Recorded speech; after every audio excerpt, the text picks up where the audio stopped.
That's all right.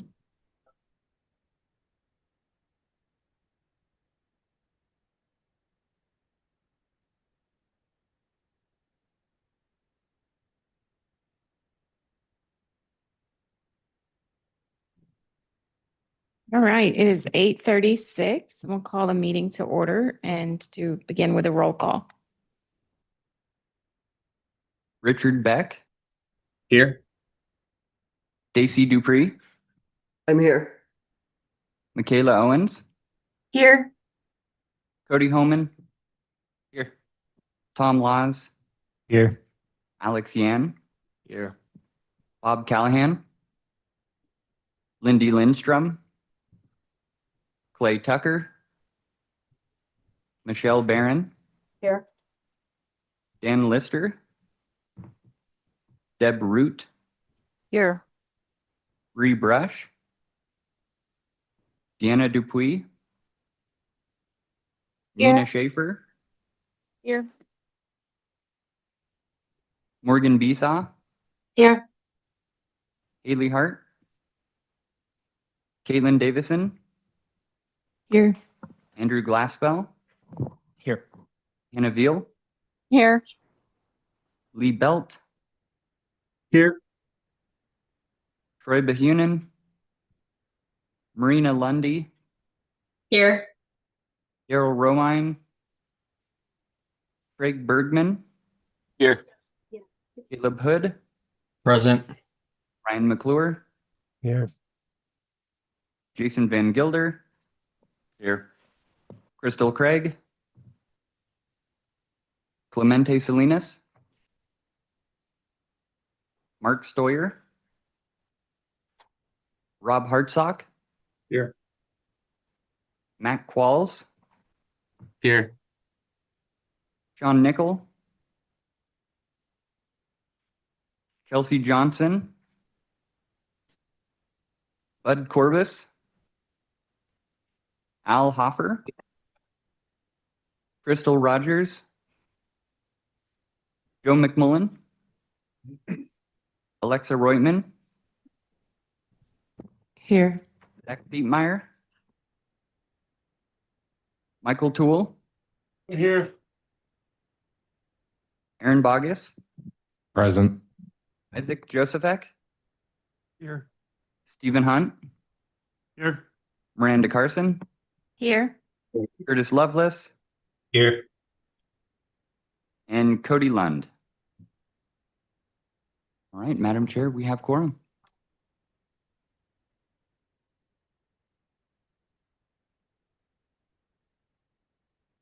Perfect. And Joe, we got you. Thank you. All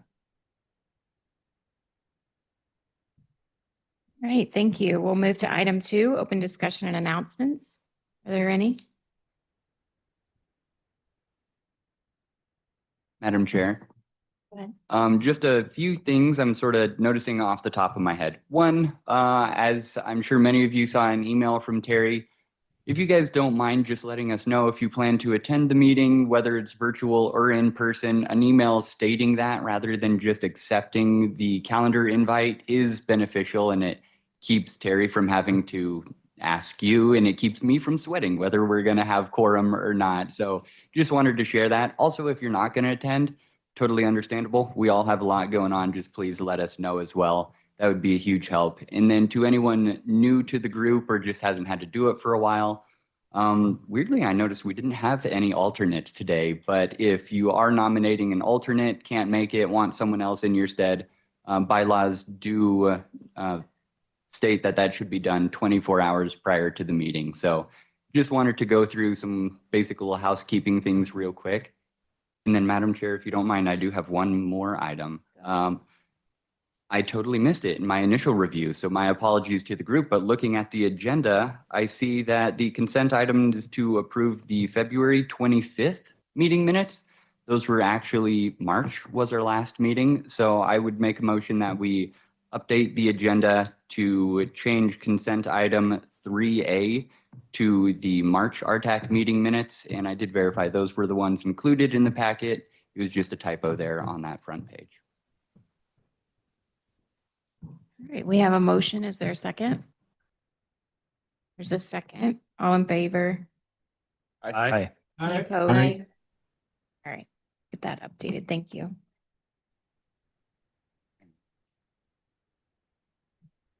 All right, is there any other open discussion or announcements from the member agencies?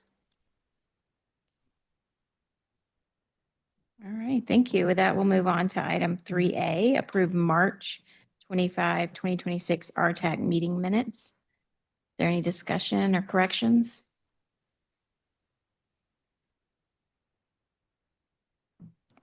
All right, with that, is there a motion to approve? Madam Chair, I move that we approve item 3A. Thank you. Any second? Second. Thank you. All in favor? Aye. Opposed? Thank you. And item 3B, recommend priorities for end of year and redistribution program. Any discussion? All right, is there a motion to approve? Madam Chair, this is Tom. I move to approve consent agenda item 3B. Thank you. Any second? Second. All in favor? Aye. Aye. Any opposed? Aaron? Thank you. Sorry. All right, that passes. Then we'll move on to item 4A, recommend adoption of the Coordinated Regional Waterway Pathway Plan. We have Kittleson and Associates here to present.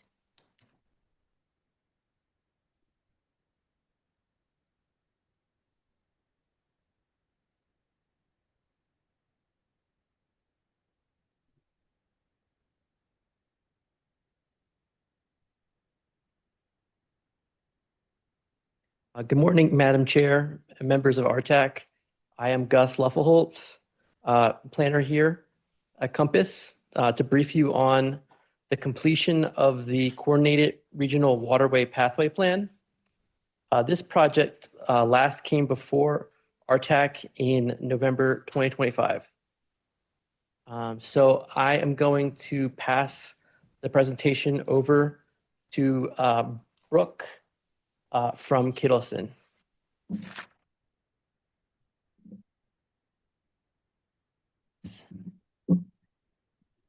This is the plan. So there's two parts to this. It's pretty substantial.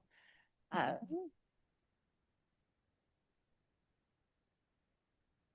hear this lags, so.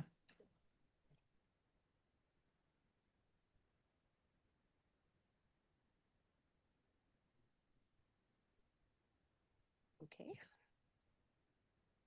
Really lag.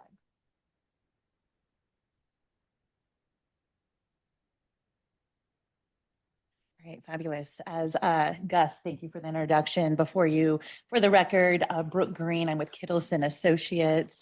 As he mentioned, we're here to review the Coordinated Waterway Pathway Plan. Before I move any further, I do just want to acknowledge many of you who are sitting in this room either participated in this planning effort, but I also want to acknowledge I have a colleague online, Rachel Grasso, who has done a phenomenal job as the deputy project manager who shepherded this project along. She is available when we get to any questions pertaining to prioritization, or if for whatever reason we feel like we want to review the GIS mapping efforts. But much of the plan is online, available for you and your agencies to review. Today's agenda items. What we'd like to do is just really give you an overview of the planning efforts. As mentioned, we have been at this for over a year, almost a full year now. Today, I'm going to go over what that outreach looked like, who we engaged with, more importantly, who was at the table in helping to develop this plan. I'm going to talk about the top 20 waterway pathway projects and conclude with our regional toolkit. There were two deliverables in this planning effort. One, the plan before you, but in addition to that, an organizational toolkit to help you and your agencies implement this regional network for pathways. The goal of the plan was pretty straightforward. It was to create and facilitate a connected, accessible, and historically informed planning effort. It was really to look at our plans as they pertain to pathways, but more importantly, develop that regional pathway network. Our approach was build from existing accomplishments of pathways along waterways, make decisions that are guided by data, but more importantly, stakeholder support. That stakeholder support also involves an engagement with our irrigation districts. As we recognize, to be successful pathways along our regional networks of waterways, irrigation districts are at the forefront of those discussions. We wanted to foster interagency coordination and lastly, create a connected, accessible, and as mentioned, historically informed plan. And lastly, we want to minimize and mitigate impacts to sensitive environmental areas. How did this come about and why now? Our growth is outpacing our coordination. Many of you in your communities recognize homes are popping up everywhere, but oftentimes these homes are coming up next to either natural waterways or irrigation waterways where we have a potential to implement or plan for pathways that provide for a connected network for your communities. We wanted key pathway opportunities, as I mentioned, that risk of being lost because of development. Policies oftentimes are fragmented across several of the agencies. And we all can recognize that people are already utilizing these facilities informally. You oftentimes see them walking down next to irrigation districts. So we wanted to formalize that. And oftentimes decisions are happening without that regional framework. Where does the opportunity exist? It's utilizing that land along irrigation natural waterways we know could substantially expand the regional network. And lastly, the outcome, what we're here today to recognize, which is that regional plan to decide and to help facilitate near and long-term decision-making for your agencies, for your elected officials to implement these planning efforts. As I mentioned at the introduction, we have been at this for almost a year. Summer 2025 is when we kicked off this planning effort. It was really about evaluating the existing conditions. And when we say existing conditions, we're talking about your planning efforts that you have already undertaken at your agencies. That was part of the existing evaluation or existing conditions evaluation. We looked at the policies that your guys' agencies have already put in place. We discussed and had meetings with our irrigation or organizational outreach. We met with several irrigation districts. You know, it was really just about that dialogue. What is it going to take to get them to the table? We did a needs assessment. We identified potential projects. Like I said, we developed that top 20 waterway projects, that toolkit that is before you today, and then of course the plan that is before you. But more importantly, I want to highlight the working group. Our working group was instrumental in ensuring that this planning process moved forward and ensured that your agency needs or concerns were addressed. Our work group helped guided the development, all the aspects of the plan. They did provide feedback at several touch points during the last year. Also, that key planning partner interviews, as I highlighted, we did meet not only with irrigation districts, but highway districts, trying to identify opportunities for advancements of this regional network. Your work group members, many of you in this room participated, or your partners participated, or colleagues. But you're going to see the list of all the work group members who participated. As I mentioned, it was four work group meetings throughout this past year. Here's just a yes, here it is. Meeting 1, 2, 3, and 4. I won't spend too much time on this, but essentially the work group members helped us move and shepherd this project along and helped us develop and identify the top 20 projects. Well, we identified top 20 projects. It doesn't necessarily mean that the other 1,000 that we reviewed are not available for you for reference. They certainly are available for reference. We'll talk about that here in a moment, but you're welcome to reference those as you're developing your planning efforts. But the work group really focused on that top 20. In addition to that, the work group provided some insight into the regional toolkit we're hoping your agencies will utilize in implementing these regional networks. As I highlighted, we did 9 interviews between September to January. It really was just trying to get the perspective of the irrigation districts. Also, it was also to help us develop the top 20, because the reality is, if the irrigation districts do not want to come to the table and chat with us and participate, then the expectations of being able to put a pathway next to their facility is quite diminished. And so that was part of the conversation. What is it going to take to get them to the table? And more importantly, what is important to them for a consideration of a pathway along their facility? The irrigation organizations we met with: Nampa Meridian, Pioneer, Farmers Ditch, Boise Board, Middleton, Boise City. I do want to highlight Idaho Water Users Association. That is an organization that encompasses all of the irrigation districts in the state of Idaho. We did meet with them as well. Highway districts was Nampa Highway and the Canyon County Highway District. Key themes that we heard during these interviews. Irrigation organizations have varying levels of opposition or acceptance of pathways.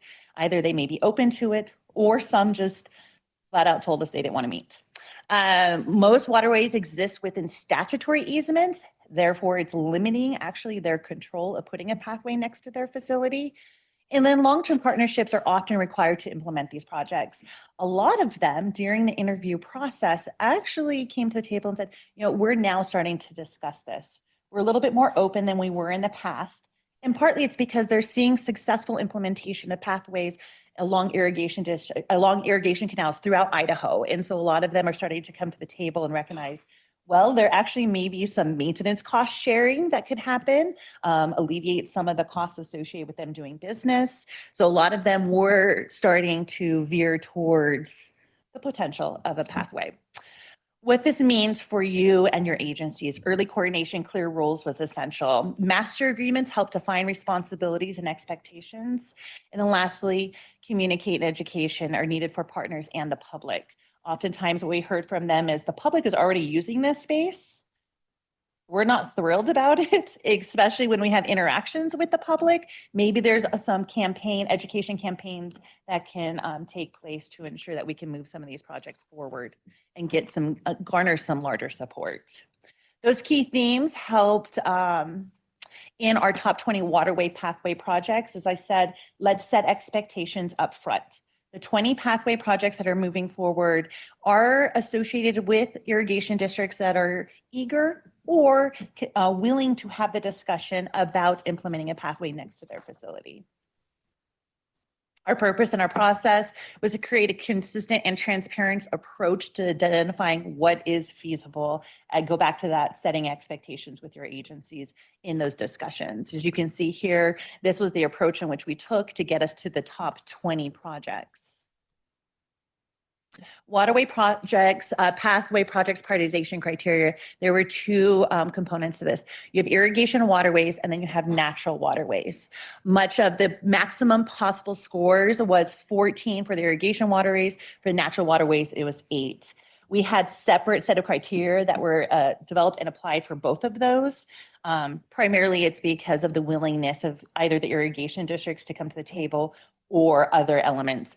For irrigation waterways, it was, like I mentioned, the irrigation organization's interest, regional routes and connectivity, local routes and connectivity. So how does that apply to our existing networks, whether it be access to a bike facility that's already on our roadway network, essential, I'm sorry, I can't even read that one. Essential destinations and connectivities. Those are your libraries or other neighborhood attractors.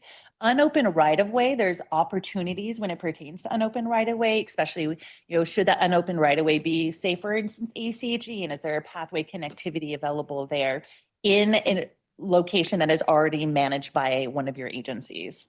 Equity areas, cross-jurisdictional opportunities. Do we have City of Boise Meridian? Is there's an opportunity there?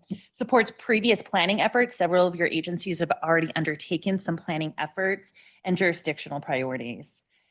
As it pertains to natural waterways, similar approach and criteria of the regional route connectivity, the local route connectivity, adjacent land use, supports previous planning efforts and mention of open right-of-way.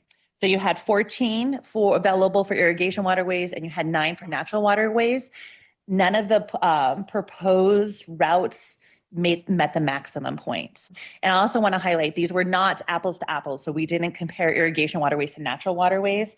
They did move forward separate. And really it was because of the feedback that we received from the working group. Here are your top 20 pathway projects. As you can see, many of them are in our more rural areas. You've got Middleton, Star, Cuna, and not too many in Boise or Meridian. And really, it's just because it highlights that cross-jurisdictional connectivity and opportunity. These were the top 20 pathway projects that were put forward by the working group. In the plan itself, you can delve into it a little bit deeper, but each one of these highlights the irrigation districts, and the prioritization score, and more importantly, the length. So each length is a little bit different. We had to look at those and use professional judgment where we would stop a project and start it. Oftentimes it's because there was a natural stop, whether it be a road or a pathway or an attractor. But what you're seeing here is that prioritization from 1 to 20 of your top pathways. The Regional Waterway Pathway Toolkit, while we recognize that we can identify these pathways as opportunities for implementation with your agencies, the reality is we wanted to give you tools to help you implement these. These toolkits is really just about helping you as agency staff or your elected officials come from a vision to implementation. And so the toolkit before you provides a number of resources to get that idea to actual implementation. It was all about a clear guide to help you. The resources in the toolkit is the policy and plan matrix. You got the top 20 prioritization. You can delve a little bit deeper into that. That includes also key partner database. We did the heavy lifting for you. We went and identified the irrigation district contact. We went and identified their contact name, their phone number, their email. We also identified the likelihood of them wanting to participate, what is important to them. You can find all of that information into that database. Waterway pathway prioritization criteria, like I mentioned, you can dig a little bit deeper. You also have potential funding sources and probable costs, what it would take to implement one of these pathways. Best practice for engaging in that conversation with them. When we went through those interviews, key themes, it was everything from who's going to take care of maintenance. What does that master agreement look like with the HOA? How can we implement that at an agency or a county level? They identified a number of opportunities for you as agencies to implement if you just take into account the needs and their best wishes. Sample policy language for development-driven waterway pathways is another resource in here. Irrigation Organization Master Agreement Checklist. We did go and look for best practices that were already occurring with many of these irrigation districts, and we compiled that into this toolkit. And of course, cross-section visualization. So you can get a typical cross-section of what types of pathways many of these irrigation districts would like to see move forward. To help you navigate this toolkit, as we created this flow chart, is really about helping you guys kind of navigate the complexity associated with these implementations. The flow chart starts with the type of pathways. Either you go irrigation or you go natural, and you work your way down. It walks you through questions about partnerships, project readiness, community support, design standards and safety, funding, and lastly, sustainability. As I mentioned, it's about you as project managers navigating through the questions about implementation of a pathway and then referencing a toolkit. So for instance, you get to box, one of the boxes, and as you stop there, it'll say, have you met these requirements? If not, use this toolkit. Here's a resource for you. And it's everything from, like I mentioned, the master agreement. So you're not having to recreate. We've already done this for you by taking in best practices and applying it. So each resource toolkit, I'll start with the top one, policy and plan matrix for Ada and Canyon County. Essentially, it's those rural world examples of pathway related policies and development standards that are already in place today. Use this resource to find example policy language for initial stages of your waterway planning effort. We came to this identified policies and these identified tools based off of review of 45 plus local county, as well as regional plans and efforts that you guys have already undertaken. Like I said, it's policies related to connectivity. You can find policies related to easements, maintenance, design standards. And really it's about that model policy language. We recognize City of Boise, Meridian, or some of your communities may be more advanced, more forward in this process. We took their best practices. Really, this is about giving other agencies, smaller communities, the tools to successfully implement. Resource number 2, it's your key project and partner database. I kind of alluded to this earlier. We did the homework for you to identify who your key stakeholders or contacts are.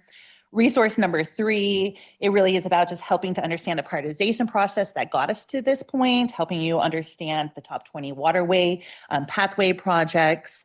Certainly can utilize this for looking at that regional or local connectivity, how it plays in part, say, for instance, if it's ACHG's road network, is there a natural connection? We did a lot of that homework for you. Furthermore, you've got resource number 5, which goes on best practices for engaging with these partners. We took the guesswork out of it, identified what their best wishes are. You can utilize that resource to find out more information. 6 is sample policy language for development-driven waterway pathways. So you start talking about getting out in front of development that is coming into your communities and being able to position your agencies or your communities to identify pathways along, whether it be canals or natural waterways, before development gets there first. So again, it's about the best practices. We identified that and put that toolkit available for you. And resource number 7 is Irrigation Organization Master Agreement Checklist. In all the interviews, we started to identify some commonalities. We figured out what the best master agreement that's being utilized today with these irrigation districts, provided that to you as a tool. So that way, again, it takes that guesswork as you're moving forward in implementation of these pathways. And lastly, resource number 8, it's a waterway pathway cross-section visualization. I'm going to walk you through a few of those before in just a moment, but really it's that typical cross-section of what could a pathway look like. And more importantly, what's the preference of the irrigation district? Some irrigation districts in the interview said, sure, we'll allow a pathway if the standards are put in place. And so we wanted to give you a visualization as an agency you can reference as you're working with one of the irrigation districts as you move forward with these implementation. Sorry. So the first one, this is a pathway. Essentially, when you're looking at this one, this is along waterways, natural waterways. This is your green belt. So this is what we've identified as the best practice for implementation. Certainly you'll see that cross section. The following ones that we have before you, cross section number 2, this is when we start to implement more in an urban environment. This is visualize the constrained urban development. This is what we've got behind. A good example is what we have behind the courthouse in Boise. This is that urban interface between that canal and the potential pathway next to it. Number 2.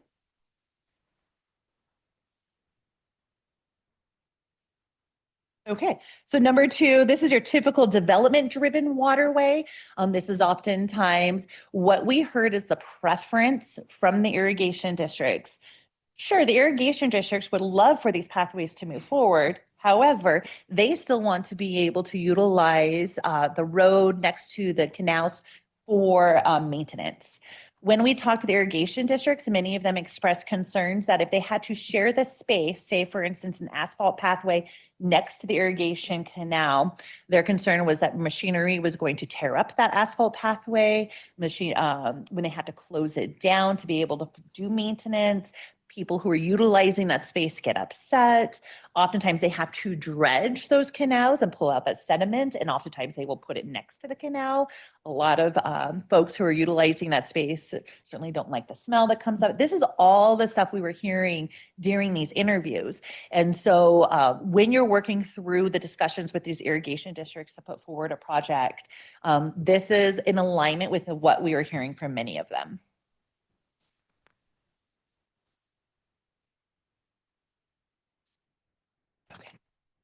I must keep, there must be something I'm pressing. And then lastly, this is cross-section number 4, visualize a waterway pathway outside the statutory easement.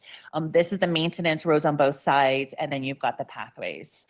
Before I move any forward into this presentation, conclude it, I just want to highlight some takeaways that we had with our irrigation districts. They are eager to have the discussions. Many of them were willing partners in this. Many of them looked at pathways along their canals as a means in which to offset the cost associated with maintenance. So the discussion and the opportunity exists. Now it's just going and identifying where it is your regional connectivity, where your network falls, and then going having those discussions with the irrigation districts to advance not only this planning effort, but your efforts within your agencies. Well, we recognize the top 20 is scattered about within the 2-county Compass region. A lot of the pathways are identified, and you can further explore those on our online GIS mapping, which will be housed here at Compass. In addition to that, the database that includes all of the contact information is also going to be housed at Compass. With that being said, it concludes my presentation. I want to thank you for the opportunity to bring this project forward. More importantly, I want to thank those who were on the working group who gave us their time this past year to participate. And lastly, my team who, Gus and Austin, who helped us shepherd this along to meet the needs of both Compass, but also you as your agency partners. With that, I will stand for questions. And I brought the plan just in case, so. Madam Chair, Is there a standard for labeling pathways and identifying mile markers or path identification? Madam Chair, and I'm sorry I didn't. Jason Van Gilder, City Middleton. Thank you, Jason. The length varies based off of a natural terminus of the pathway itself. So for instance, in the top 20, it could be anywhere from a mile to several miles, like for instance, the Greenbelt. So it really is just regional and context sensitive. There was no general application of where we cut it off. I will tell you, certainly the longer the pathway, the more expensive it is. And so as a region, as you're looking to implement it, certainly it's something you're going to want to do over time. Sorry, to clarify a question a little bit, I was looking for common trail markers so fire and emergency can get to us, can identify a spot on the path. Madam Chair and Jason, no, there's nothing to that level of detail. But that is a really good, approach as you implement that. Certainly at the local level, you can certainly pursue that opportunity to designate those spaces. Madam Chair. Oh, Go ahead, Crystal. sorry. Thank you. Brooke, thank you for this presentation. Were you able to get any clarification or do any outreach on like education or signage best practices? So things like waterway safety or even educating the public on, this is a natural waterway, this is a drain and the type of waters that are typically in it, things like that would help provide more support and usage for the users. Madam Chair and Crystal, we didn't go to that level. It really was just about identifying the top 20 regional pathway opportunities. However, I do want to speak to what we heard from the irrigation districts. When you start to move forward as an agency specific to Middleton or Caldwell, so forth, really want to emphasize that education component. The irrigation districts did highlight whether it be trespassing or dumping or illegal use. And then you have the folks who are utilizing the space right now. They do want to see an education campaign that not only addresses those concerns about trespassing and utilizing the space and dumping. They also want to see campaigns associated with be cautious, this waterway is not safe for swimming, or in some cases, some of the irrigation districts mentioned that they use certain chemicals that could, filter into those waterways and may not be healthy for dogs. Those are the types of signage as you move forward, the level of detail you're going to want to include in your planning efforts. But as the plan itself, that was outside our scope. We didn't go into that level of detail, but we do certainly have notes that we captured in the database that speaks to that. Thank you. Madam Chair. Go ahead. Brooke, could you go back to the map? And I think I have a question for you, and then I have a question for Gus. First off, when I was reviewing this, I was pretty concerned at first, thinking of this more as a regional visionary plan and, not seeing anything in Meridian, so few in Boise, the New York Canal missing, the Reidenbaugh 8 mile, 10 mile. There's, so many of these major long connective potential corridors. And so here in your presentation now, it seems, and it's just correct to say this is really more of a feasibility and implementation plan than more of that like broader vision of what could be.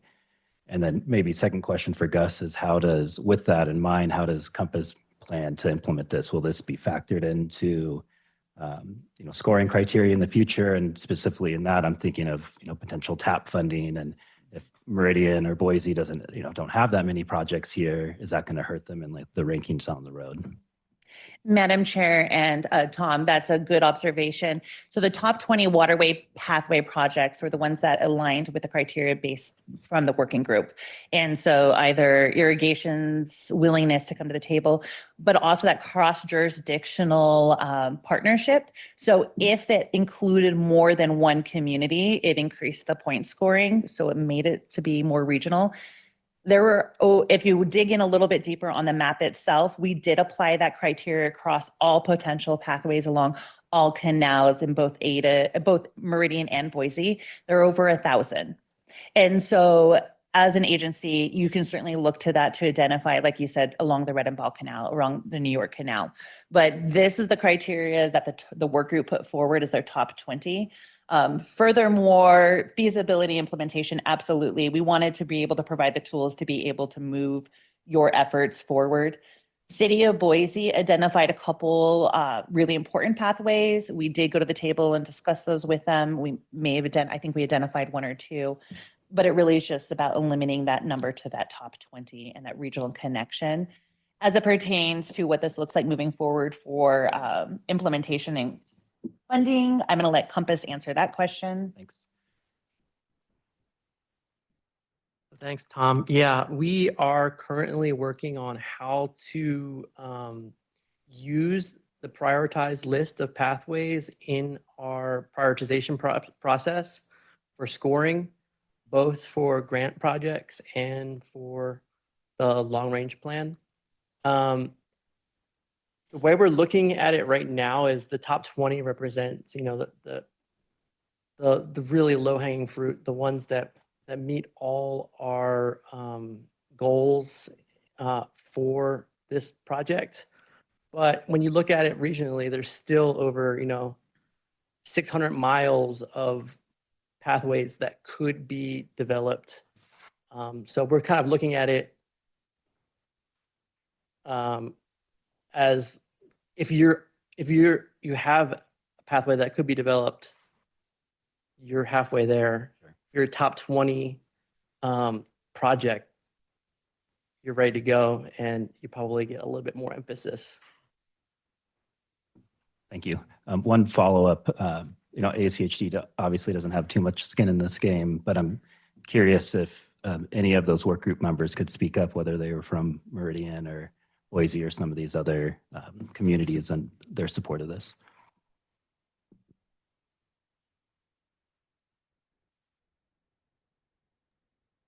This is Nina. I can't add too much only due to getting onto the work group later in the process, but we did have some of those conversations with Brooke and Rachel with regard to some of the pathways in the Boise area.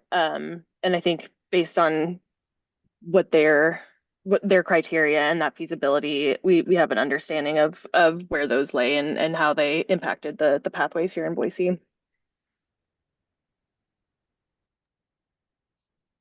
Madam Chair, it's Caleb. Go ahead, Caleb. I'll just I'll respond for Meridian, although I was not part of that subcommittee, and the member of our Parks Department that was actively involved, we didn't follow up when we got the packet. We asked for some outreach. So sorry, Tom, but you called us out. I can't really give you much more feedback, but no news is good news, I guess. So I think we're in pretty good shape from the city of Meridian because we didn't hear anything else from our representative on this. Thanks, Nina. Thanks, Caleb. Tony, did you have something to add? Yes, just a little clarification on the previous question on scoring.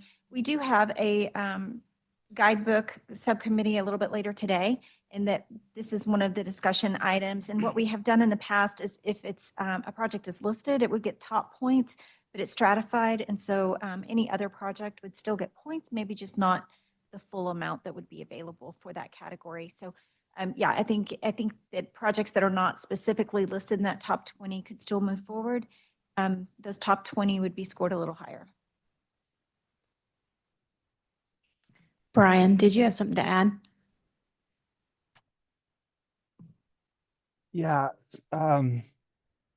So we asked him to be part of this because, the original scope request here was to help other smaller communities develop this toolkit. I was not aware that we were going to be prioritizing or that this would have a score element to it. And I'm a little concerned that now we're doing that.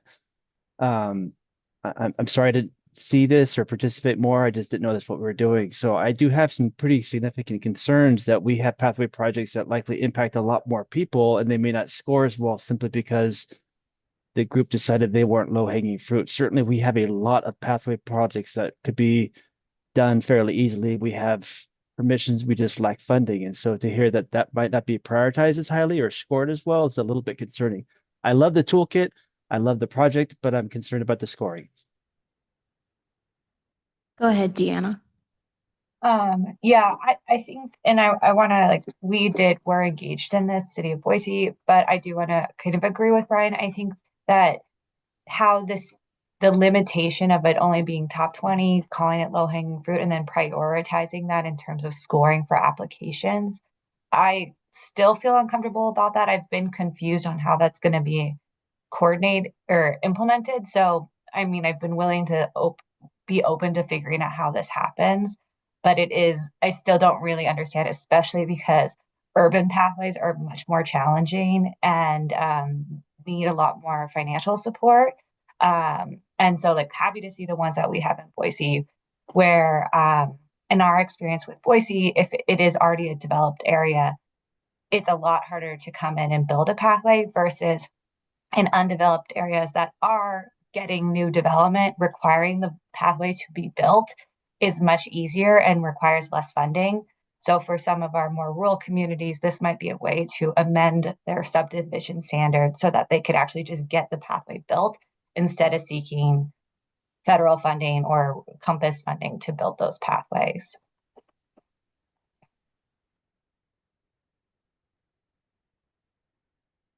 Thank you, Deanna. Is there any other discussion? Madam Chair? Go ahead.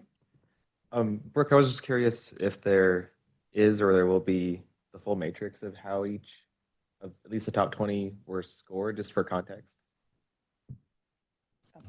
Yes, Cody, if you reference the plan itself and what was put forward to the work group, let me just see what appendix it was. So page 18 gives you just the irrigation waterways, the scoring criteria, the point allocation, and how that applied, and what the working group helped agree to. So that's the first, it's both for irrigation, then you have a separate one for actual natural waterways. The top 20 was what we navigated and shepherded through this process based off of the over 1,000 that were identified when we mapped it out. And like I said, the feasibility, to Tom's point, is can we move some of these forward? Yes, if it happened to have that cross-jurisdictional connectivity, it did score higher. And to your point, and I recognize City of Boise and Meridian's concerns, I'll let Compass navigate through the funding piece. But for more of our rural communities, smaller communities that didn't have necessarily the tools in place already, this does provide opportunities for them to implement. So, Sorry, I'll clarify. I'm just for context in the toolkit, I was curious if there's a breakdown of how maybe the top 20 scored on each criteria, just a matrix of, yes, you got 1 point in this, 2 points in that, just for if we do scoring in the future to be consistent. yeah, Madam Chair and Cody, if you go onto the GIS database, it's there. Each pathway shows you how it broke down, how it played out based off of the criteria. Okay, thank you.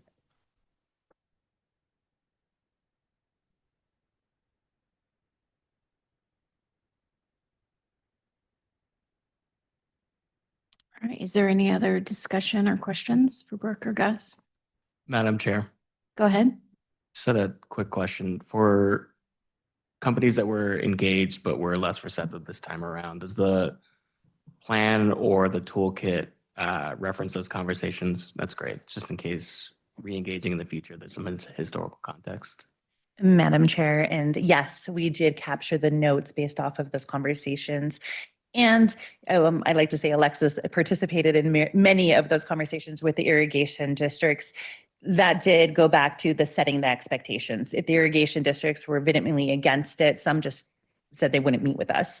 And they had already had their decisions made up. And then several of them, as we worked through, like I mentioned, are coming around the idea of pathways. We captured that in the notes. You can look at the database, see what those notes look like, who it is we spoke with, their contact information. So hopefully to ease that conversation as you move forward with implementation of some of these pathways. Go Madam ahead, Chair. Nina. Yeah, going off of that question, if relationships or partnerships are starting to change or improve, how does that impact these scores? Are these going to be updated through yearly basis every 5 years as as there's process progresses? Madam Chair and Nina, I'll let Gus speak to how this plan will play out into the future, and to that point about the eagerness or the willingness of irrigation districts. And I will just take this moment to briefly talk about the Idaho Waters Association. When we met with them to figure out, statewide, what is this starting to look like? They had mentioned that there is starting to be this willingness of these partnerships with the irrigation districts, partly because they're starting to recognize there's value into it. There's a monetary opportunity for them to kind of push off maintenance costs to adjacent landowners or to cities. And so they're willing to have those conversations a little bit more. But as it pertains to what happens next as you go to implement this and further willingness into the future, I'll let Gus speak to that.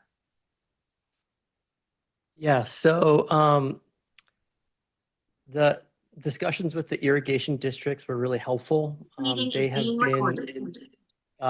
been working in this area for a long time, and having that history there where irrigation districts can look to other irrigation districts and understand how they kind of worked these projects through and had success is definitely helpful.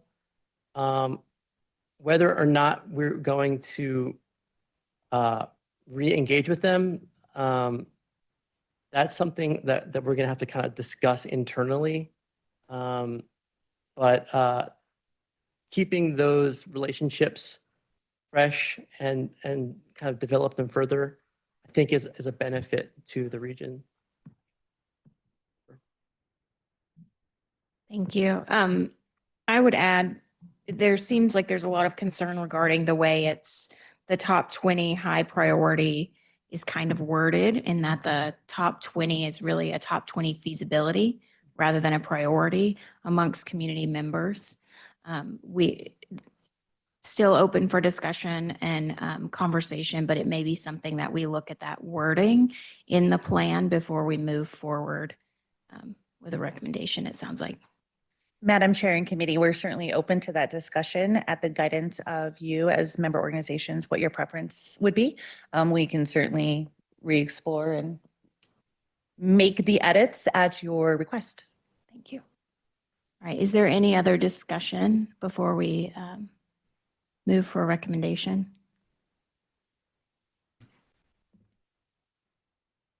All right, is there a recommendation to, I think it's a, Yes. So the on the screen is the recommended motion. Madam Chair, were you suggesting that we not accept this recommended plan and hold off until we can adjust that language? we can move, if somebody has a motion and adopts, but if it doesn't pass, I would say it's likely because of the language needs to be changed. I don't want to stop RTAC from moving forward with a motion or a vote by any means via, a single voice making that decision for the group. But I just wanted to put that out there, that it seems like that's the biggest concern. Madam Chair, Go ahead, Brian. I don't know that I personally have a strong concern with it moving forward like this. I'm more concerned with how it might relate to priorities and funding priorities. So as long as there's some commitment to have a discussion about that before it just sort of shows up for a future adoption agenda and some priority element, I would be fine with it moving forward. If it's going to do that though, then I'd like to have some wording change, as you mentioned. Thank you, Brian. Gus, does this plan already have something written into it regarding how it will be used and implemented in future funding? No, those discussions haven't been formalized or gone Okay, for approval yet. thank you for that clarification. Go ahead, Tony. Hi, Tony Tisdale, Resource Development Team Lead. We'll be coming to you, I believe it's in June or July, with the guidebook, and that's where the scores would be used for how projects are selected. So with the discussion today, we will be going into the subcommittee with that in mind, and maybe we just use the toolkit rather than the top 20 list. So there are some options there, and you've given us guidance today. So thank you. Thank you. All right, with that, is there any further discussion or a motion? Make the motion to adopt the coordinated regional waterway pathway plan as submitted today. Second. It's a motion and a second. Any further discussion? All in favor? Aye. Aye. Any opposed? No. All right, motion carries. Thank you. With that, we will move on to 4B, recommend balancing the transportation management and large urban areas. Tony Tisdale. Yes, thank you, Madam Chair, members of the committee. This is a balancing item, and I will go through it just a little bit. I think we're a little behind schedule right now. So as you have questions, please let me know and we'll give it a stop. So this is for balancing the transportation management area. That's the Boise urban area, as well as a little bit in the large urban area, the Nampa urban area. We'll provide a overview of the balancing process at a high level, the request and recommended action, as well as discussion and that final recommendation of the actions today. The rationale of priorities is always to target funds towards construction and then use funds for right-of-way or design. And the goal of this whole area is to minimize the delay of any scheduled projects moving forward. And then go to priorities that are originating from other programs, but may be eligible for the programs that we're discussing.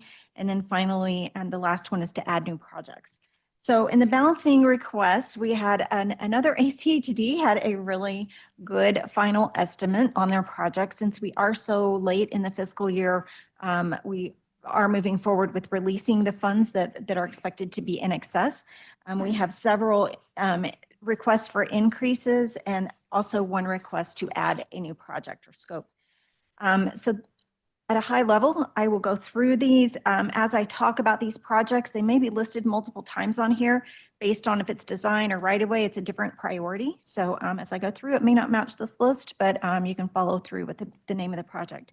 For Boise State University, they requested additional funding for a negotiated inspection contract. The OR multi-use pathway phase 1 needed about 5,000 additional construction based on the engineer's estimate and 15,000 for design overrun. That's based on a redesign on the preliminary work that was done in the preliminary design work. Or pathway or sidewalks phase 2 needed additional 565,000, and that basically removes the advanced construct for that project. Overland requested 35,000 for right-of-way. That was unexpected moving into the project. Pedestrian US 2026 and 32nd Street needed additional 25,000 in right-of-way and 150,000 designed to cover a revised estimate. Or pathway number 1 needed additional construction for the engineer's estimate. Valley Regional Transit had requested additional funding for their phase 2 fare box back in March, and 70,000 has already been awarded to that project. And currently, this is a staff recommendation. There are ties along throughout this, but there's enough funding for most of it till we get to this level. So these last ones would be tied and need additional discussion from you. What staff is recommending is 642,000. That gets that that request from originally from VRT at about half of what they requested. Compass for the fiscal impact tool update back in March, and the transportation expectation poll was funded, and the performance measure framework is going to be covered in 2027. So most of that request that came in March is funded.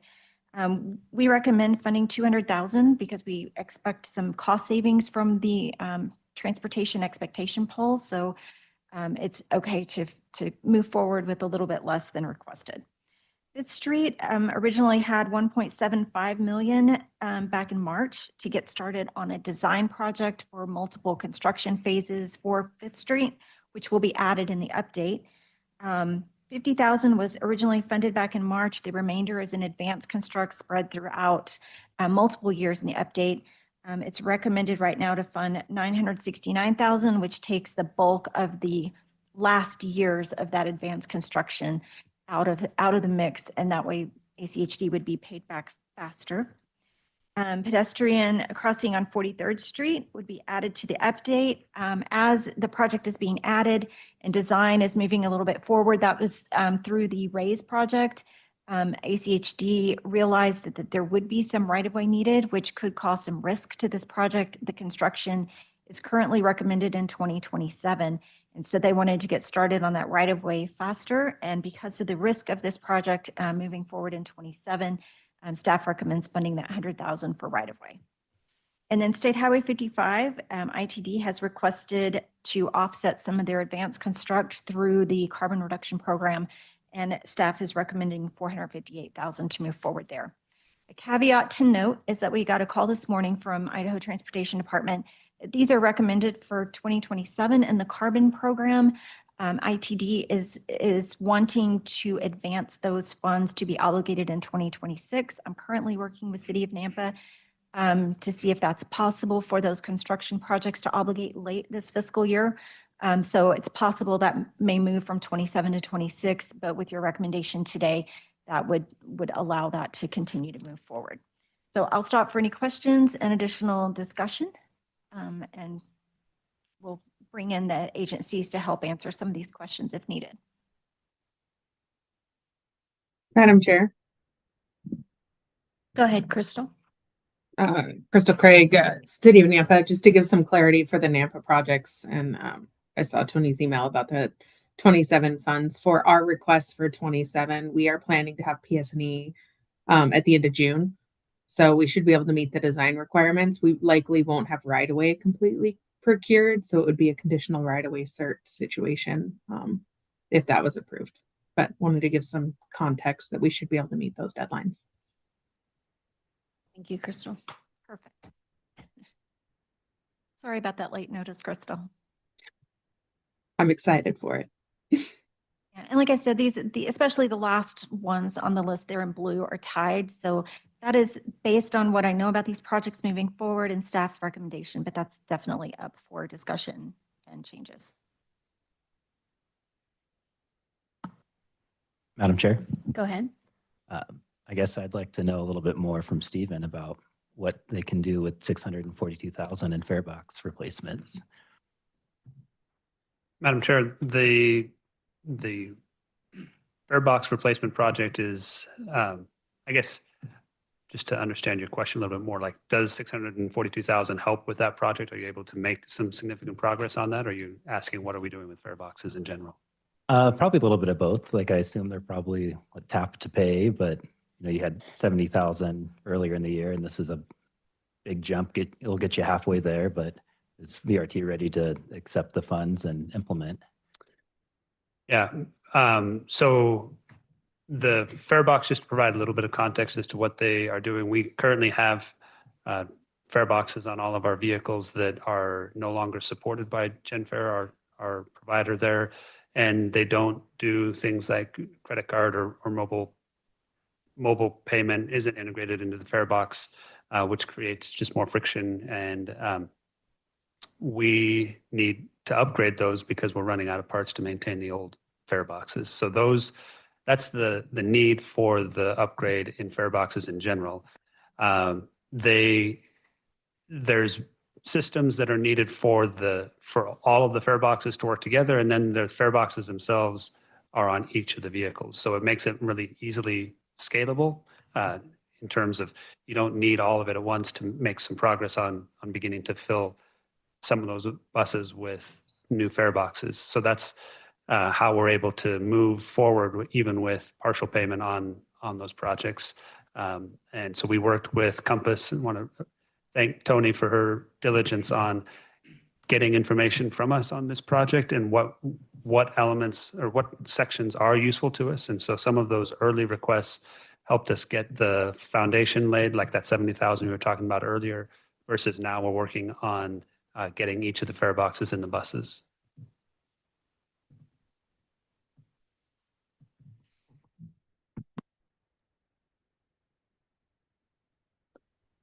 Madam Chair, I'm sorry, I've got one more question. Go ahead, Crystal. Tony, can you give a little bit more information about the Compass planning one? Are there additional planning projects as part of that request, or were they just needed additional funding for the existing ones? Back in March, Compass had requested $1 million, and that would have paid for $400,000 for a transportation expectation poll, and that was basically funded. It was at about $391,000. The fiscal impact tool, $350,000, and that's the one we're talking about now. And the performance measure framework update at $250,000, which is recommended for 2027. Does that help answer the question that you asked? Yes. I guess my question is, if we don't fully fund that planning study, if they're all underway, will we be not able to get the final documents, or what are we giving up with that $158,000 that's unfunded? No, because the original request was for a full $1 million.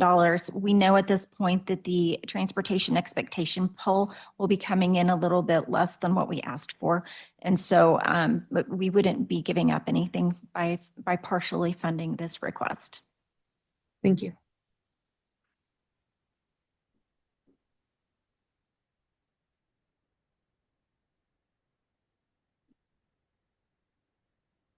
Here's the recommended motion, unless there are other questions. Madam Chair. You go ahead.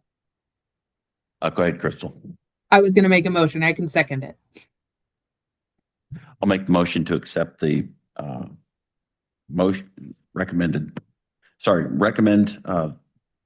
make a motion to accept the balancing in the transportation management and large urban areas as presented by at the meeting today. Thank I'll you, second Jason. that. And a second by Crystal. All in favor? Aye. Aye. Any opposed? Right. Thank you. Motion carries. We'll move on.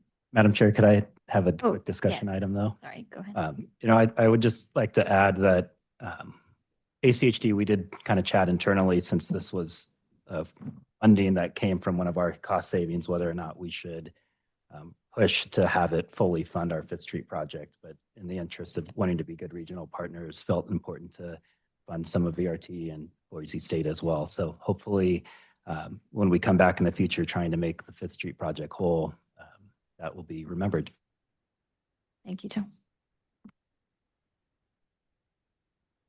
All right, so we will move on to the next item. Austin Miller. Thank you, Madam Chair. Members of RTAC, Austin Miller, Principal Planner, Planning Team Lead here at Compass. This item, I will be seeking your recommendation for adoption of the Resilience Improvement Plan. Before we get to that recommended motion, wanted to provide a little bit of a background on the project and resilience planning, discuss the resilience profile of our region, next steps in terms of implementation, and then to that recommended motion itself. So for the background, natural hazards and weather events or severe weather events that we see around town can disrupt our travel patterns.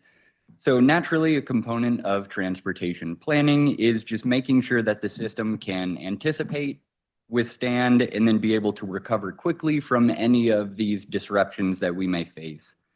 So I definitely have to check my notes on this one. Promoting resilient operations in transformative, efficient, and cost-saving transportation. Love that acronym. You know, we don't get enough. But also known as the PROTECT program, which many of you may have already heard of. It provides funding for capital projects that can improve resilience within our transportation system. So to make sure that we are competitive for any potential funding opportunities, as well as supporting the development of Communities in Motion 2055, we undertook a planning effort to develop a resilience plan that'll help us understand the hazards and what planning efforts exist within our region, analyze our assets and which are most critical and most vulnerable to these natural hazards, and then use that information to prioritize the best use of the limited funding that we do have.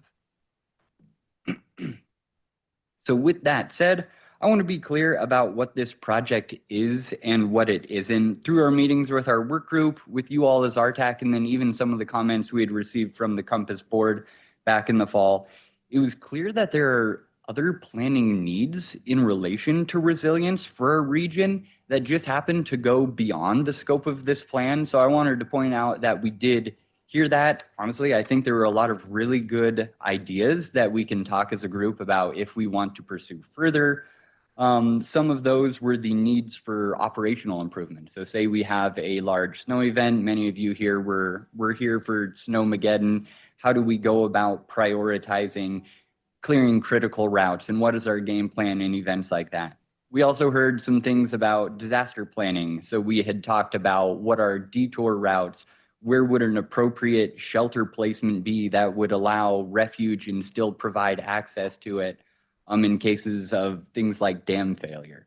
However, while all of those have value, they are different than this plan itself, and we're out of scope. So this plan, we're looking at capital projects, so thinking projects that you all might consider for submitting TIP, an application for in the future, or a competitive grant effort that could also be bolstered or made possible with you guys just need some additional funding to either make the project happen or to maybe change the scope of the project a little bit to make what you're planning on building a little bit more resilient, less impacted by the hazards we face as a region. So for this project, we're focusing on those types of efforts. To help us with this, many of you all, frankly, as representatives of your agencies. However, we also had some field specialists for the region be able to help us out. We had state and federal agencies, and then some of the research wings of our universities were able to provide some background information. So part of this effort is to develop the resilience profile, of which it has three main components. So the hazards themselves, the assets that you're looking at, and then the criticality of those assets. And we'll take a moment to talk through each of these. So on the hazard side, thankfully, a ton of great work had already been done looking at what hazards exist in our region and sort of what we're facing, what risks they propose or what risks they pose. However, frankly, a summary would have been really nice. So that was where our consultant team at High Street reviewed the literature from around the region and provided a summary of those hazards that are most likely to occur in the region. And then with the work of our work group, we identified which of those hazards is most likely to disrupt our transportation system. We landed on four main categories, being wildfire, flood, landslide, and extreme heat. From there, we needed to look at the assets that these hazards may impact. So the assets for these purposes being a transportation plan, think of it as what transportation infrastructure could be impacted by those events. So the work group started with 7 potential assets to analyze and landed on 4 as being the most critical that we had the necessary data available for. So our state and federal highways, our major arterials, again, being a regional transportation plan, we were focusing on the arterials there. bridges and culverts. And then for those who choose not to drive a private automobile, our active transportation system really has one key spine, and that being the Boise River Greenbelt, which if you ride it frequently, you'll also notice it is subject to some of these hazards on a relatively recurring basis. So we wanted to make sure that we weren't losing sight of that component of the multimodal system as well. The last step is, how do we differentiate between all of these assets as to which one is most critical to the region? There's a number of different ways in which it could be defined, but our work group identified and prioritized 7 factors that we could then use and compare these assets. We had some great conversations here, so we were debating which is more relevant, the volume of a roadway or the redundancy or the ability to find a detour route of that roadway. So is a road with high traffic volumes but multiple parallel routes that people could take more or less important than a roadway with a fraction of travel volumes, but that detour route is going to take you notably out of the way to be able to get there? Ultimately, where we landed on the screen is in prioritized order that came from our work group. So emphasizing that redundancy or detour length for bridges, followed by the average traffic volumes. Those were frankly the 2 most important ones, pretty clearly from our work group, with the other factors, certainly consideration and differentiators in the process as well. One finding in the discussion are, oh, my apologies, getting too far ahead of myself. So the findings in the discussion were also documented in an interactive map. So Cody, sort of to your question earlier, you can go and check out this map online, click on a segment, a bridge, the green belt, and figure out where it scored well, what it maybe didn't score quite as well, why it wasn't as prioritized, if that's sort of what you're looking for. And then on this map as well, you can also overlay with the hazards that our region is experiencing. You really need both to have the full conversation. So both are included in there. Would really encourage you to go play around with that if you haven't had a chance. But how do we go about implementing this plan? So the PROTECT program, as mentioned earlier, is a federal funding source with the purpose of addressing some of these needs. So with that said, transportation reauthorization is looming. This is something you're going to hear about constantly from us here at Compass. So what that means is that the federal transportation programs are frankly a little uncertain at best as to what they could look like in the future. So while we're optimistic that funding is going to remain, exactly how and what the priorities are set for that funding is to be determined from the federal side. So for this project, our resilience efforts are going into the unknown. I had to add my old little shout outs out there. My daughter is a huge Frozen fan. So this song popped straight into my head. And honestly, it describes the PROTECT program and where it stands right now. It is unknown. So we wanted to be proactive rather than just, we'll wait and see and react to it then. So we worked with the project team to actually pivot our scope of work a little bit. But rather than going through a list of projects and prioritizing grant efforts based on a program that we don't exactly know if it's going to exist 6 months from now, we identified a list of strategies that will address the specific hazards our region faces.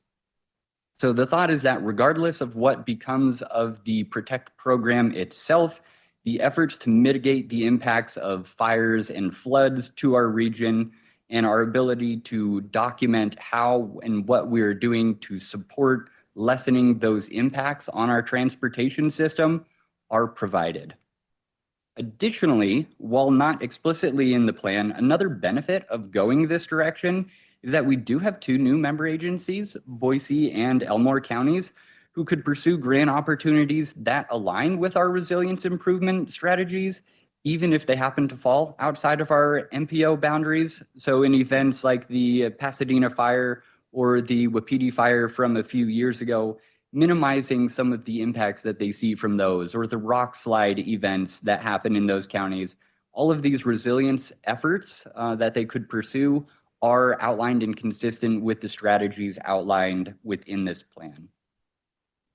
To help make a rather technical project a little bit easier to understand and to highlight the main points, the project team developed a story map that can walk folks through the value of resilience planning, the findings specific to our region, and what those next steps are we can take to improve the resilience of our transportation system. So again, if you haven't had a chance to check this out, certainly please do. And with that, I will stand for any questions before getting to a recommended motion. Madam Chair. Go ahead. Austin, can you speak a little more to that optimism regarding protect funding? I think this conversation has gone back and forth in terms of whether it was going to play a part in the new transportation bill. And my most recent recollection was that it was in a draft of like the Build America 250 bill that's moving through now. At this point, does it feel like we are going to see some sort of ability to seek federal funding for using the resilience plan? Yeah. Madam Chair, Alex, that's at least our current read. Obviously, we can't see into the future and say with any certainty, but in the most recent draft and in conversations last week, so things move fast. I haven't chatted about it yet this week. While it may not be called the Protect program, the strategies outlined in this resilience plan and a lot of the project types that you would see out of that Protect program do appear to still be supported. It's just a matter of what funding, like how much funding is available for that is still a little bit of wait and see mode. Thank you. Madam Chair. Go ahead. Austin, could you go back to the map? I had one question I was struggling to wrap my head around a little bit, and it's in regards to, yeah, this is perfect, the overall weighted score. And so is it correct to say that it's out of 1 to 56? And I'll kind of give you an example of my thought processes. You know, you'd mentioned high volume roads, lack of alternative detour routes, and one segment that jumped out at me is 84 on the way to Mountain Home, where ITD has talked about potentially a third lane. It seems like very high fire risk in the area, but looking at the colors, we're probably talking about at most a 0.89 out of 56 on that score. Is that like, how does the overall inner workings work without having to get into too much detail? I'm glad you actually went there because my apologies for not calling it out specifically.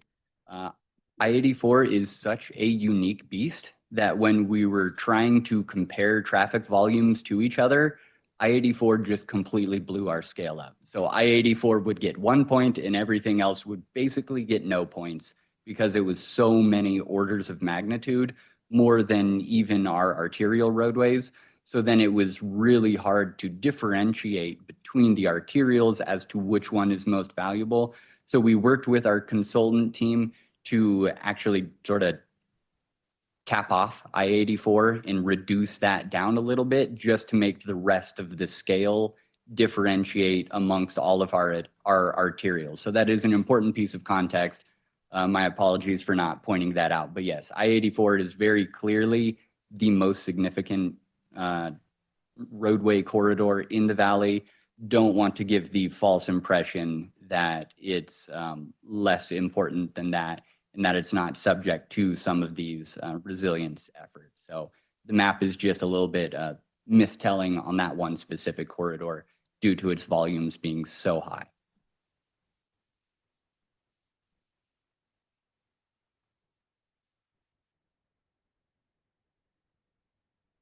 And with that, rolling through real quick, I do have the recommended motion on the screen for you.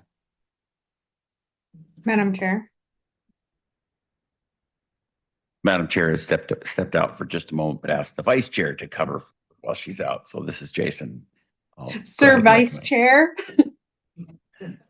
I'd like to make a motion But first, I would like to thank Austin for his work on this. Even, I mean, I'm hopeful that Protect will come back. But even if it doesn't, I think this information is going to be valuable, at least on Nampa's side, for looking at our emergency preparedness plans as a city holistically and aligning those with what's happening with the adjacent cities and the Treasure Valley, as well as just high level planning efforts.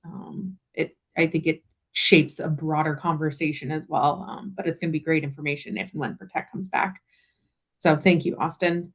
And with that, I would make a motion to recommend that Compass Board of Directors adopt the Compass Resilience Improvement Plan. Thank you. Do I hear a second? Second. I think Aaron got that one again. All right. All in favor, say aye. Aye. Aye. Opposed, nay. Hearing none, motion passes. Next, information item. Are we on? We are on the information items. We're back to the chair.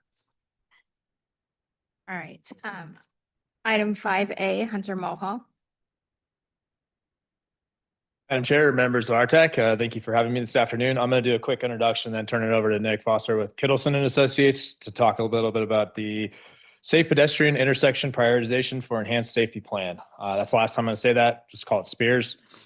A little bit of background for you all that aren't familiar with this project. This was a supplemental planning grant awarded in the 2024 Safe Streets and Roads for All solicitation. So took a little while to get that agreement in place, but we're rolling now. We just kicked this project off at the beginning of the year. A little bit of background on why we're doing this project. It came out of some of the discussions of our Regional Safety Action Plan. ACHD was had directed from their commission to look at kind of a systemic implementation of leading pedestrian intervals and accessible pedestrian signals, which Nick will talk a little bit more about what those are if you're not familiar with here in a minute. So Compass, we really reached out and see if there was this need regionally. Our partners in Nampa and Caldwell said, yeah, we'd like to be a part of that planning effort. So Compass submitted the application on their behalf. So this is a joint effort between Idaho Transportation Department, Caldwell, Nampa, and ACHD. And I will turn it over to Nick to talk a little bit more about what it's about. Thank you. Good morning, Nick Foster with Kittleson and Associates. So I'm the project team manager. We are leading this project along with Transpo Group.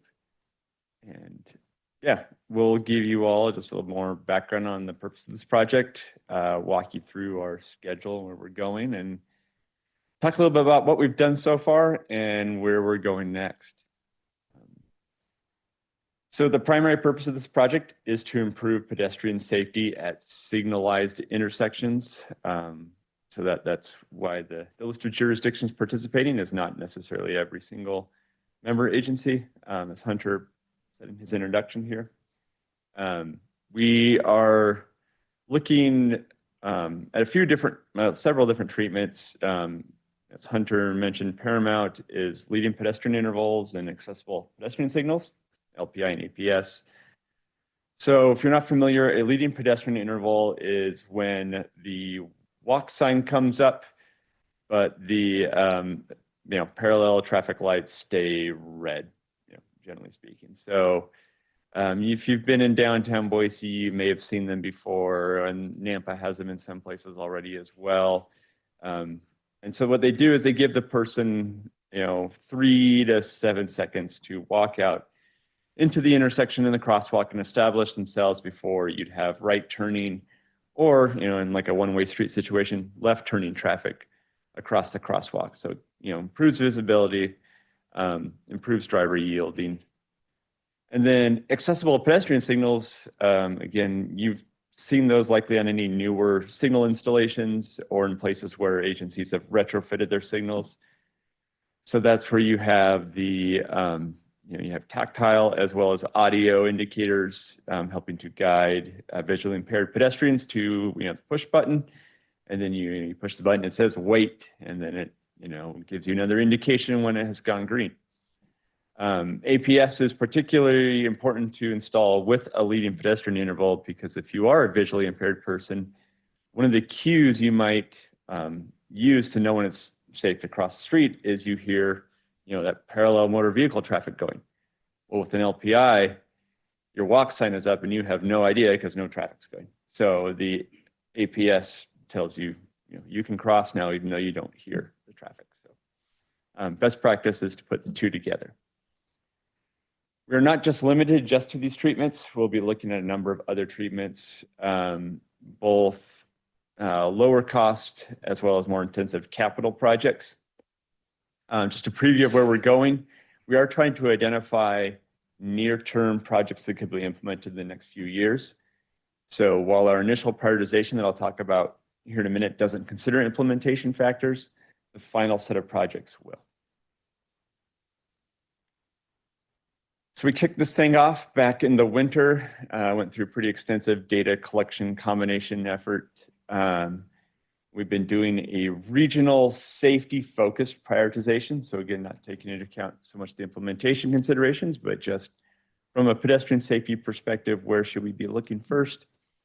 We have draft priority sites out to the agencies for review right now. We've also been at the same time looking at research on the effects of leading pedestrian intervals, especially at high volume intersections, on safety and operations. Some of that work is going on right now, and we've also been working through a draft toolbox, all kind of in parallel. And this summer, we hope to work through all those tasks as well as some initial treatments at priority sites before we get into the fall and winter, where we'll really dive into what are those near-term projects and develop those out further. There is a link in the presentation, if you have the packet, to our online dashboard. I won't go through that in tons of detail here right now, but what I want to point out on it is that it has that initial prioritization in it. It has the criteria we use, which are bulleted out here on the screen. Each intersection was scored according to different factors, all focused on pedestrian safety in some way. And then we also met with the school districts in the region. Some of them attended the meeting, some we corresponded with via email afterwards. And we received input from them on, where do they see as priorities for signalized intersections near schools that could use more treatments. And so that was also factored into our initial prioritization recommendations. Yeah, and this dashboard will be available throughout the project. It will be continuously updated throughout the project. Right now, if you go into it and click on an intersection, you will find a lot of information in there that will get consolidated down as we go on, but it's combining information from multiple sources at the moment, so every agency can see how their data is being used. Looking at high volume intersections, we're looking, start off just at high volume intersections. We're looking a little bit beyond that too. So we're looking at research on, when is LPI most likely to be effective? From a safety perspective, this is where there's a crash history with pedestrian crashes. It's where you have maybe permissive left turn phasing. So you have more conflicts from that, or maybe you have sight distance or other concerns. And from a land use perspective, proximity to schools or activity generators for pedestrian activity are showing up a lot. We're looking at what are the trade-offs. Shown on here is some work we did actually for the Florida DOT as they put their LPI policy into place, looking at, all right, so you're giving extra time to pedestrians to cross the street. Well, it's a red for motor vehicles. Well, that time comes from somewhere. How does that affect, maybe traffic operations in terms of additional delay, queuing, things like that? So we're looking at that. Again, if you pull up on the presentation in the packet, you'll see this little handout here. Looks at a couple of different scenarios in terms of the number of times, LPI is activated and, the additional queuing that may come from that. It's a handful of seconds or a few more cars, generally speaking, but that increases as your volumes go up. And then also, what are other agencies looking at for implementation considerations? From a geometry perspective, how do they do it? If, say, there's a right turn lane, ACHD right now is doing what is sometimes called a leading through interval. So the right turn lane has a red indication while that crossing starts, but the through traffic, because it's only through lanes, so it would never go across the crossing, it goes at the same time. So there's some different things, considerations there. You have considerations related to if you're in an area where the signals are on pedestrian recall. So that's where there is no push button needed, but the walk sign comes up every time. When you add the LPI to that, you're adding that LPI every time. Do you want to keep doing that, or do you want to go to push button in those cases? One-way streets also present some other considerations and potential benefits. And right turn on red restrictions are generally recommended with leading pedestrian intervals, since you don't want people trying to, being looking left while getting ready to turn right and not caring that their indication is red, because it stays red while the pedestrian gets the walk. And so situations for that and how that's implemented are also things we're looking at. And then we are working on the toolbox right now, potential treatments. We started with the toolbox that was developed for the Regional Safety Action Plan that was adopted by Compass a year ago. So we started with that, and we built into that some more treatments really focused on pedestrian safety at signalized intersections, some innovative treatments. With the RSAP, we focus mostly on proven treatments.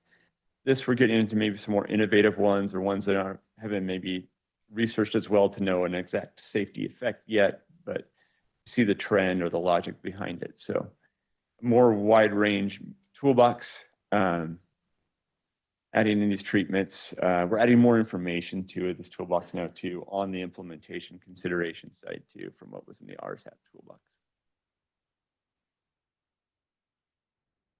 So where we're going to go from here between now and some of the next time we talk with you all is we should be through that toolbox, through our initial prioritization and site selection, and really diving into what types of treatments might be most effective at these priority intersections. With that, I think we'll take any questions, Hunter.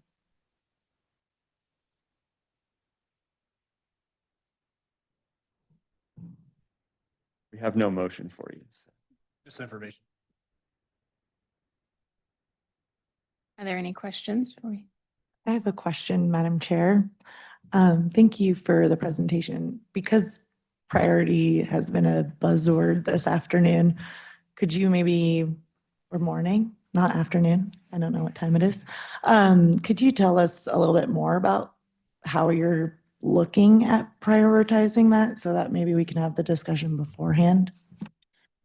Yes, Madam Chair, Alexa, I just want to caveat too that right now there's no thought of like this is going to be the prioritized projects for Compass scoring purposes. This is really the handoff to the agency type thing. Like, this is your plan, this is your marching orders. So there's no really set thought about how we're going to prioritize federal funds for this specific program right now, other than it just kind of falls into our general safety type criteria that we use for our tip scoring. So there's nothing like the prior plans that you saw where there's like a top 20 for Compass or the region. It's really your agency's priority, and we're handing that off to like the NAMPA, Caldwell, ACHDs, and that's their way. Yeah.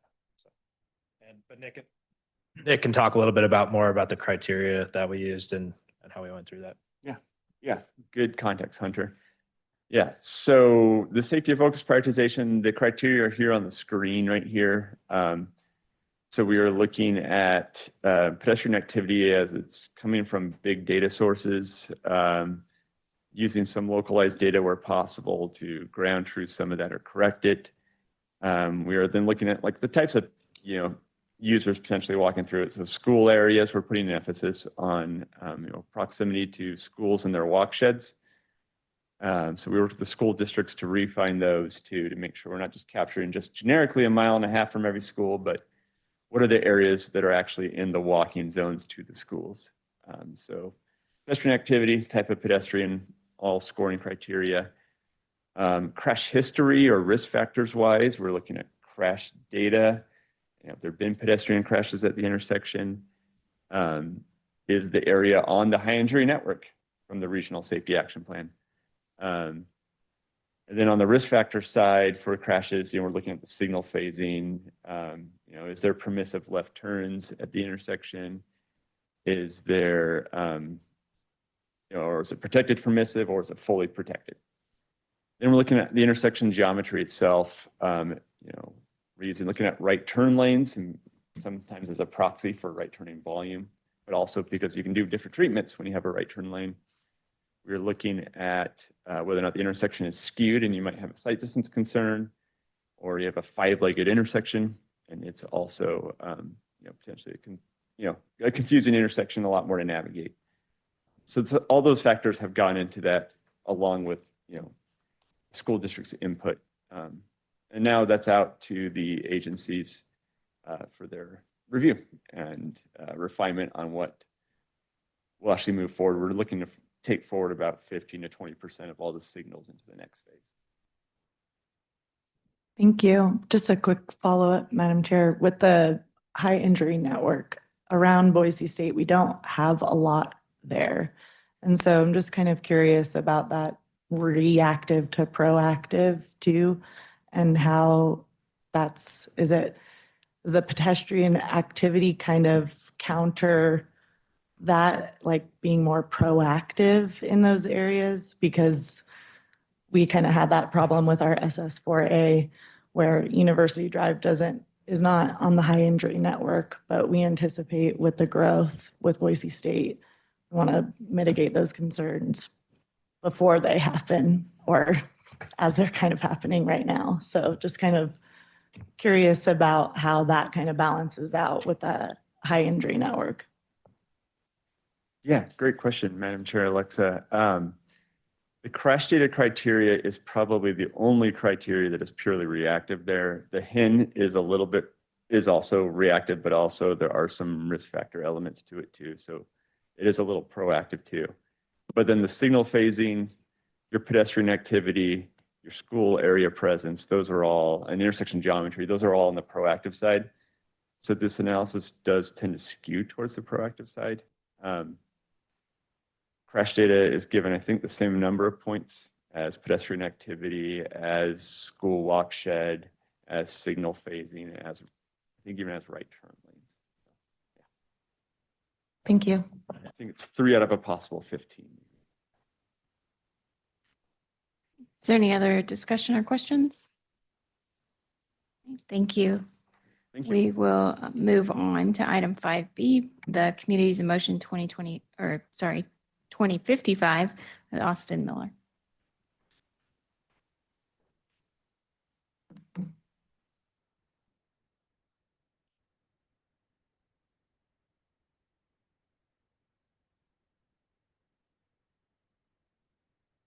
Well, thank you, Madam Chair. Members of RTAC, again, Austin Miller, Principal Planner Planning Team Lead. I think, based on Alexa's comment a moment ago, this is the perfect topic for today. So glad to be here. We're talking about project prioritization, and exactly what I'm looking for is feedback from you all. So just noting the time, I'll defer to Madam Chair at the end. I do have a question slide, but I also do have my contact information. So if we're a little bit tight on time, you just want to shoot me an email, give me a phone call. It's in the packet. Please reach out, let me know your thoughts. Or if you just want to be more involved, I'm glad to do that as well. But let's just let's dive on into it. So I'll start with a bit of level setting, since it's been a bit since we've talked about Communities in Motion 2055 and its update. Discuss the prioritization efforts today, walking through where our various processes currently stand, then what you all can expect moving forward. And to that level setting note, you all have seen this slide a whole bunch of times. So as the MPO for Ada and Canyon counties, there are federal requirements that we are required to meet for eligibility for federal funding for our region. One of those components is to have a long-range transportation plan. These long-range transportation plans, such as Communities in Motion, are required to have various other elements incorporated within them.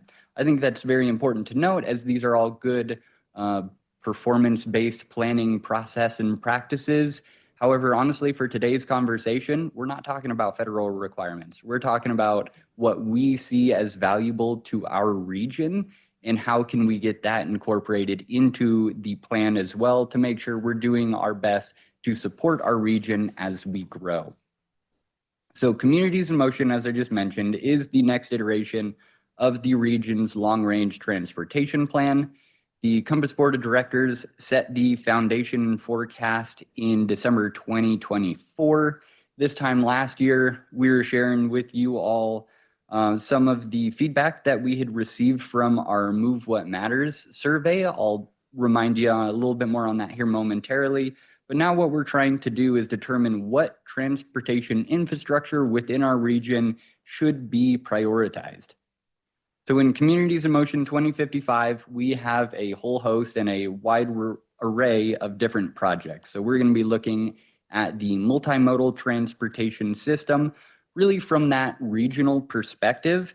Yet these projects can be identified in a whole host of different ways. So we have state, local, or maybe some of those Compass planning efforts that we just reviewed earlier today. They can all find transportation projects for inclusion in the plan. The tricky bit is that many of these projects, we see them as needs.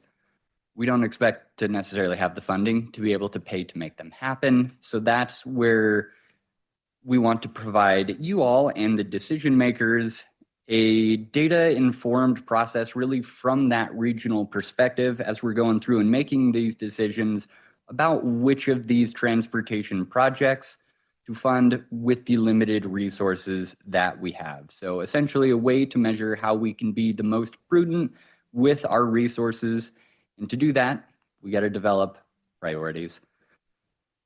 The goals and objectives of Communities in Motion 2055, as adopted by the board back in 2024, set the four main goal areas of safety, convenience, quality of life, and economic vitality. So we know that we want to support these with our transportation investments. However, we figured not all of them are necessarily equal to all people. So last year, we did that Move What Matters survey and asked our residents to actually rank these goal areas as what is most important to them and what are the outcomes they most want to see within our region based on the investments we could make. So respondents of the survey ranked convenience and safety as the two most important goal areas, followed by quality of life and economic vitality, with the objective that they viewed the most and really desired the most was keeping the infrastructure in good working condition. So essentially, maintenance, maintain what we have first and then try to find ways to improve from there. So what we're doing now is we're using this feedback to make sure that all of our various processes and policies that we have here at Compass are all working together, that they're cohesively supporting these priorities as we've heard them, making sure that the Communities in Motion prioritization, this item here, is consistent with our congestion management process that was previously set in 2022, and that our funding policy that we talked about, I think that may have been our last RTAC meeting earlier this year, is allocating the resources aligned with the desired outcomes that we've heard, and that the TIP project prioritization that our subcommittee members will be talking about later today and project funding is supporting each of these as well to ensure that the projects that we've identified as the most beneficial to the region are the ones that it's easiest to get the federal funding for and supported through those processes. So to help us out with all of this, we've been leaning on various groups and relying on their expertise to help guide us along the way. So we have 5 different topic-specific work groups, each helping provide that support. To give a sense of where we're heading, I wanted to walk through the different processes. You're going to notice if you read through the packet or as I talk through here today, each is at its own stage in the process. So some will have a little bit more detail, some will be a little bit more high level still. Really what we're looking for, as I mentioned earlier, feedback on the overall direction where we're going. And if you have interest in being involved more, let us know. We can get you included on these next work group meetings to make sure that you and your agency have a voice in that process. So let's start by walking through the draft roadway prioritization. You can see that we have it structured based on those 4 main goal areas, and the weighting for the max score available to them is based to directly reflect those survey results. The measures that we're looking at can come from leveraging Compass planning documents, such as the Regional Safety Action Plan, which was mentioned in our last item, looking at that high injury network. We could also look at the Resilience Improvement Plan and the projects included there that we discussed a little bit earlier. They can also come from federal data sets. So the Strategic Highway Network is an item that the feds provide to us, and want to make sure that we are including that in our transportation planning efforts as well.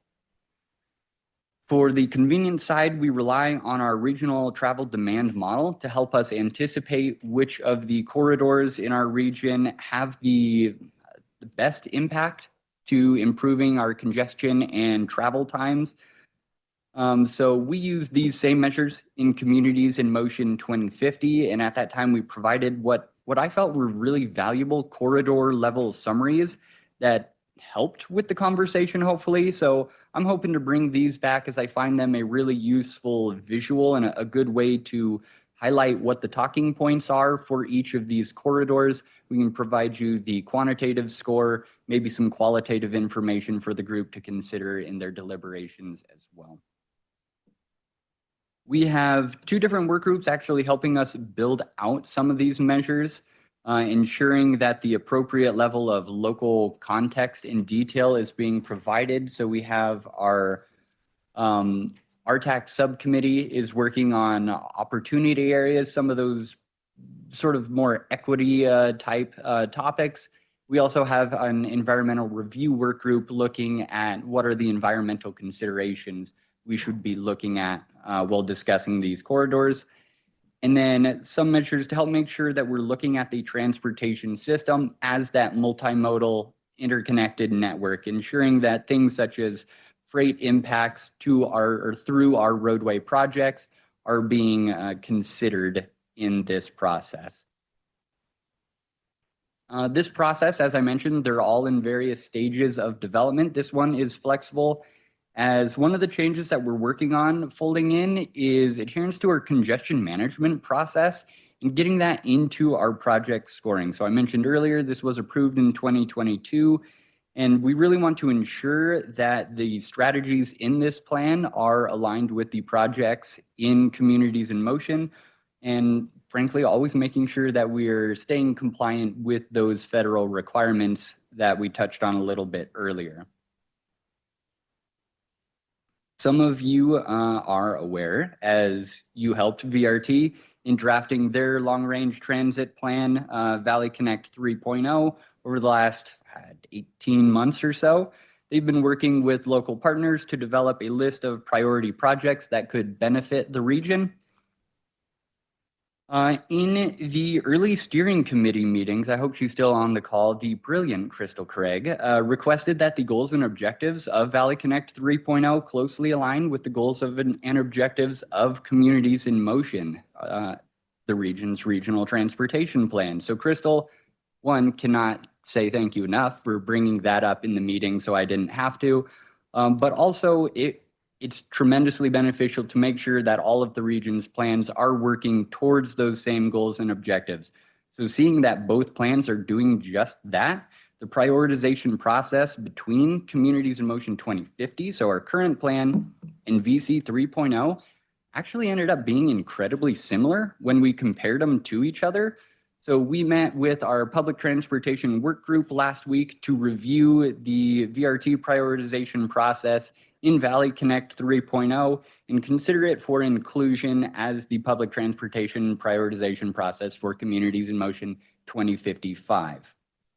Looking primarily at the ability of the transit system to be able to connect people and jobs, and then especially those who are most likely to use the transit system and be able to benefit from it. So we discussed this last week. There are some comments that we're still working through at the staff level on if we incorporate them, what the impacts may or may not be. Still working through some of those, but this is what we had shared with the work group. aligning with one of our member agencies. For active transportation, it is a bit harder, as Alexa knows all too well, especially right at the beginning. Federal regulations are really clear in outlining what needs to be in the long-range transportation plan. Even for active transportation, they tell you very clearly what a active transportation facility is, but what a regional or nationally important active transportation facility is, that is very much a gray area. So we discussed with staff at FHWA, and in summary, they really wanted to provide this flexibility for each community to define based on their own region and the needs. So we worked with our active transportation work group to take a crack at defining what that means to us.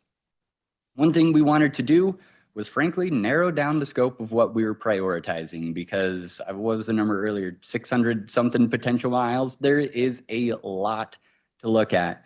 But we also wanted to make sure that the projects that are eligible for federal funding, we didn't want to limit that list.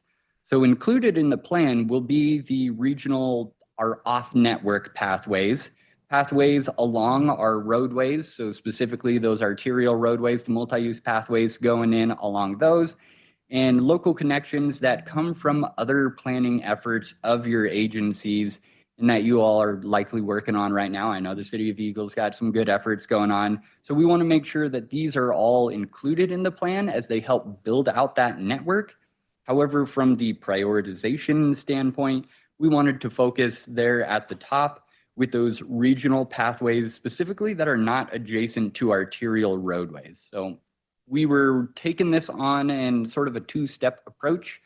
Step one really defines what are those pathways, and then being able to rank them and define what that list is comprised of. So we wanted pathways that were ideally connecting multiple cities, again, regional, that's sort of a common trend today. We also wanted to look at how much the planned pathway exists versus how much is left to do. So that level of completion was a component we had discussed with the active transportation work group. Step two is then taking those, rather than being broad multi-mile corridors, break them down into more manageable segments and actual projects that your agencies might be able to tackle or go after TAP funding and get included in the TIP. So as we're looking at those bite-sized chunks, we'll be looking at connectivity to other pathways within the network, schools, parks, activity centers, and then similar to public transportation, we want to make sure that if we're making this investment, that it's in a location where people are most likely going to use it and have a good return on said investment. Something new for Communities in Motion 2055 is a way to prioritize rail crossings for our region. So we've heard that this is an important item from you all, and we've actually seen several successful efforts coming from you all to improve some of these rail crossing locations. And we wanted to provide that, again, regional perspective and backing to help land some more of these projects for our region. So when we were trying to figure out where to start, we had a little bit of a conundrum. Similar to active transportation, there's a lot of rail crossings. There were honestly more than I was expecting there to be. So we had to find a way to pare it down and sort of help us find what we want to focus on at first. So this led us to the question, how many cars equals one train, right? If you're looking at a crossing, you got them interacting. We didn't know. I didn't want to provide that answer. So what we did is we pulled the train volumes and we pulled the vehicle volumes at the crossing locations, and then we put them into quartiles. So less trains, you get less points. More trains, you get more points. Same with the car side of things. Then very conveniently, there ended up being 8 crossings in the region that were in the top 75% of both train and traffic volumes at the crossing location. So then we used these 8 crossing locations as an example to really start the conversation of, we figured these are probably not the only 2 things that matter. So what else matters at these crossing locations that we want to include in further discussion for consideration? So some of the things we've heard thus far is EMS redundancy. school bus routes, crash history at the crossing location, and then the active transportation infrastructure that exists at the crossing location. So we're going to keep working with our freight advisory work group. I know Blaine over at ITD has been a real big help to us, as well as we're taking on something new here. So thank you to them, and hopefully we can get some good feedback on what considerations in weighting can go and help us prioritize these rail crossing locations. On that note, our plan is to keep working on these for the next couple months. We'll keep working with you all and those work groups. So if you want to be included in them, if you're not on a list already, please let me know. We'll be refining those scoring metrics and then bringing them back to you all in greater detail this summer. We'll then couple that with the project identification and funding forecast that we're going to be working on sort of on the back end here at Compass. And then ultimately, we'll use the list of projects and the prioritization process developed to bring to RTAC a prioritized list of regional priority projects for the group to consider and discuss. Once we feel comfortable here as a group, we can then bring those to the board of directors to identify and set what those regional priority projects are going to be included in Communities in Motion 2055.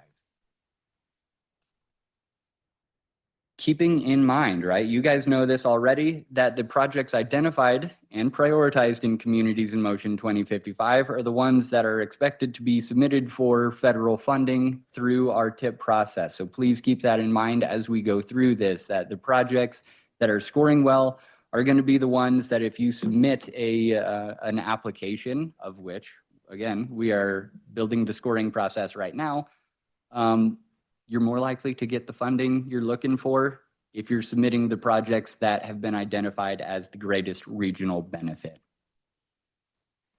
During your review of the packet or just during my presentation today, if you have any questions or realize you want to get involved, please reach out to me. I'll throw my email address up on the screen. But Brent and Gus are helping us out, sort of leading those conversations with some of our work groups. If you haven't had a chance to chat with them previously, one, would really encourage you to do so. Two, if you don't have their contact info, I'm glad to get you in touch with them. Oh, shoot. I thought I had my email address. It's in your packet. That slide, I must have forgot it. My bad. But I'm glad to stand for any questions, or also glad to just chat with anyone after the meeting and pass it on off to Tony. Madam Chair. Go ahead. Austin, have you guys, I don't want to be the old guy in the room because I'm not the old guy, but I feel like the old guy. So, historically, once upon a time, these, communities in motions, we had work groups, but there was a overarching sort of like directionary committee for the work group. We don't have that here. RTAC used to be involved. Work groups would make a recommendation to RTAC. RTAC would discuss that, and there was time in the work plan to move those forward for approval at the next meeting or meeting after, and then it would go to the board. We don't really have that anymore. RTAC keeps seeing, a request for approval, then moving on to the board. It's sort of a very efficient timeline, probably for a lot of important reasons. My point though is you guys have a lot of work groups, and if you aren't on a work group, you often miss a chance to get stuff on here.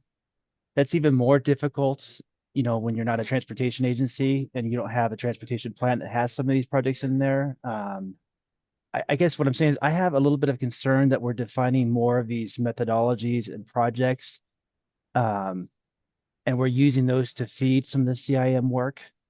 And then we're using that to sort of drive priorities. Also, side note, question on unfunded there.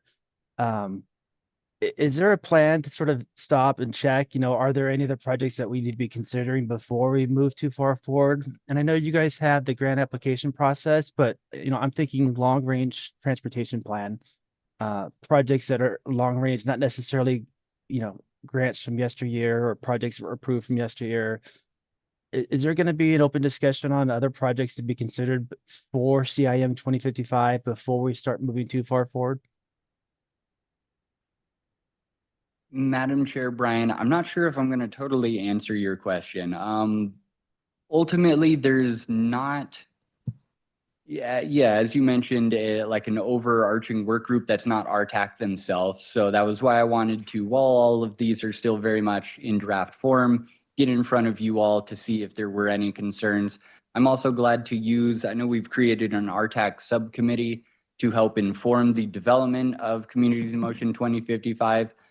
I've been trying to not overburden that group, but if it makes sense to pull that group together a little bit more and dive into the weeds a little bit more, absolutely glad to do so. And then on the big like regional project identification, that is something that will be coming back to RTAC as a whole.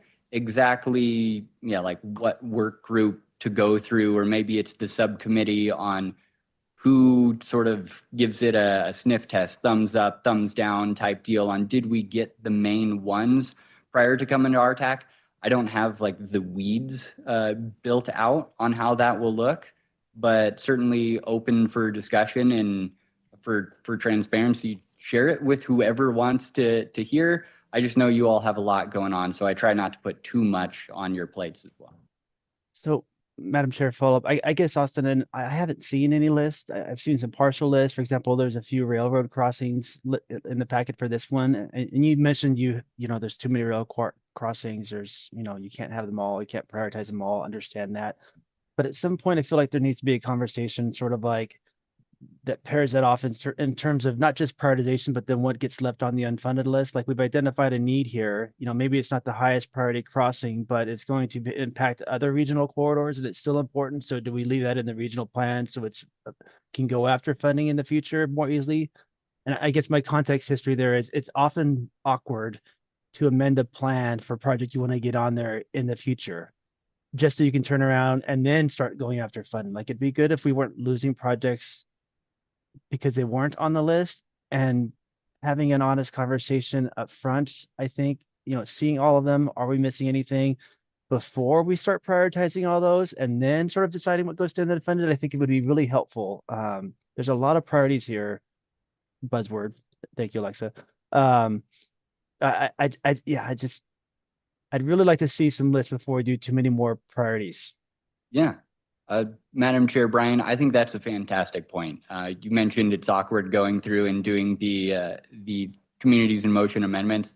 I agree. I would prefer that thankfully we haven't had too many. So there's been a lot of great projects coming out of the region lately. But yeah, making sure that the projects that we are going for federal funding on and the funded projects are the ones already in the plan is absolutely the process we should be following. So anything we can do here to help facilitate some of those conversations to make sure that we get more of them in Communities in Motion 2055, glad to help do so. Madam Chair and Austin, just yes, funded, but also the unfunded. That step is also burdensome, particularly for agencies that don't have transportation authority. Like even just having them in the plan as unfunded can be very, very helpful. The context and sort of segue there is to be unfunded, they should probably be a discussion about priorities, and maybe they're easily set aside because they aren't on ACHD's master street map or they haven't been identified as a top 20 water pathway project, whatever that is. But still like to make sure they're not left off on those other lists and included on the unfunded list for CIM 2055. Yeah, totally fair. Thank you. Mm-hmm. I just got a text from Amy. She's watching from afar. She wanted to point out that today is the process. So as this process plays out, that's when the actual lists will be coming forward. So hopefully that clarifies a little bit, but today is just process how we're getting there. Well, Tony, I appreciate that, but this goes back to the water pathway plan where Compass was already, and I don't blame you guys, not meant as criticism, I'm talking fast, but you know, you guys were already sort of moving down the method where the water pathway plan was going to be integrated into funding.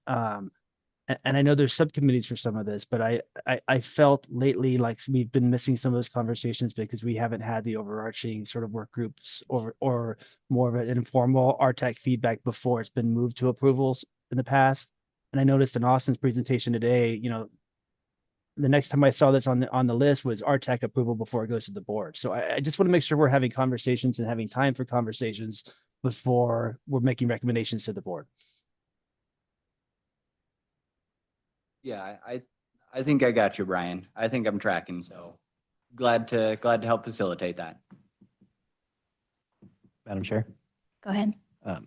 I got a good example, I think, that ties into maybe a potential project with Brian and even Steven. But looking at the rail crossings, I'd be interested in knowing what projects are outside of those two top 75s. And specifically, I'm thinking of our highest vehicle volume roads that aren't necessarily the Boise Spur. And so let's look at the Spur and Eagle Road, for example, or Milwaukee and Boise, where right now it's probably not meeting that double 75 threshold. But if we're talking about high-speed transit at some point and we're looking at rail crossing elimination funding, an overpass, some sort of that, it seems like there's probably some other routes that have very, very high vehicle volumes, low freight volumes today, but are probably getting left off based on the criteria that you have here. Yes, Madam Chair, Tom, you're spot on. We've had a little bit of that conversation. So we do have the full list.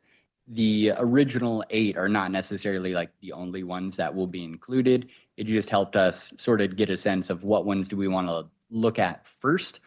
As you mentioned, the Spur has been a discussion because yes, if train volumes increase, how does that impact prioritization? Similarly, some of the roadway crossings along the main line are currently scoring really well for train volumes, but don't necessarily have traffic volumes currently. However, we're anticipating a lot of growth to come into the area. How is that going to impact the 30-year vision rather than just a point-in-time snapshot? So that is some of the feedback we've received, and we'll keep working through on how to incorporate that. Thank you. Madam Chair. Go ahead, Crystal. I'm going to try and say this sensitively, and I'm not that great at that. So we're all friends here. Let's take this with a grain of salt. Planning level documents like this aren't meant just to have, and I know we're not listing out the projects right now, but we need to be planning smartly and for what we actually feel like could be implemented with a little bit of buffer and wiggle room for the changing, since it's going out to 2055. And so, I mean, NAMPA has their own transit authority, right? So we can help manage what goes on the list and stuff like that. But at least on the Ada County side, as we're moving through the process, I think it does need to be a joint discussion between the cities and the authority over the roads, because we don't want to put something on a list just to have it on a list for anything that ever might happen anywhere along the Treasure Valley. We want to put something on a list and move through a process that has a chance of being built. So if it doesn't align with the people that are actually going to be implementing the improvement, I don't know that it's really worthwhile to put something on a list just to have it on a list. So I don't know how to filter that through part of the processing and things like that as we're moving forward, but I don't think we should have an exhaustive list just because we have the ability to put it on the list. We want to put these things on with intentionality. Austin. Yeah, Madam Chair, Crystal, you're spot on with the federal guidance. So including unfunded projects is, I can't remember exactly how it's phrased, encouraged and a way to look into the future. However, really looking at what our funded projects are is what is federally required. And then the unfunded list and helping us prioritize some of those is that next step that we have just found as beneficial to our region. So glad to differentiate on what ones, we're actually required to differentiate as to what ones we reasonably expect to be able to pay for, and then what other projects are on our wish list. And the prioritization can help discern what is more of we wish we could do this because it is a large need versus this is a nice idea, just not necessarily needed, maybe in the relatively nearer term. We do plan on addressing that in the plan, and we'll run it through our RTAC to make sure we're telling that story appropriately. Madam Chair. Go ahead, Brian. State Highway 16, Locust Grove, Linda Road, Meridian Interchange. Those have all been projects that have had to be added to the list, even though no needs, but they weren't sort of put there because they weren't really feasible. They had to have a lot of champions come on board. They had to have a lot of work to go into them. Eagle Road is not on the list. It's on no one's plan right now, but it has to be rebuilt. And I'd hate to have to go through the process, having missed all the opportunities in the past and not get it on a list somewhere. So that would be my specific example here. Railroad crossings as well. But we're not talking about wish lists or wants. I'm talking about needs that just haven't been identified in the previous planning effort yet.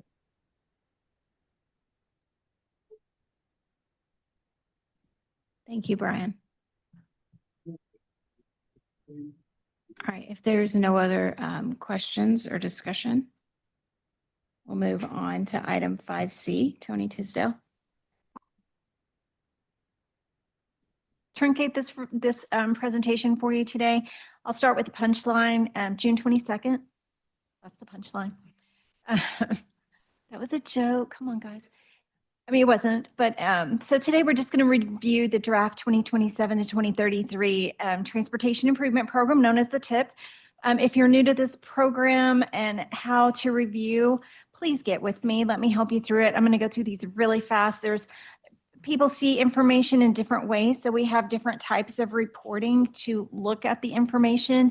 We have various different types of lists. We also have kind of background information if you're more interested in that. We'll talk about syncing the TIP and the STIP. That's the statewide program, and then the timeline.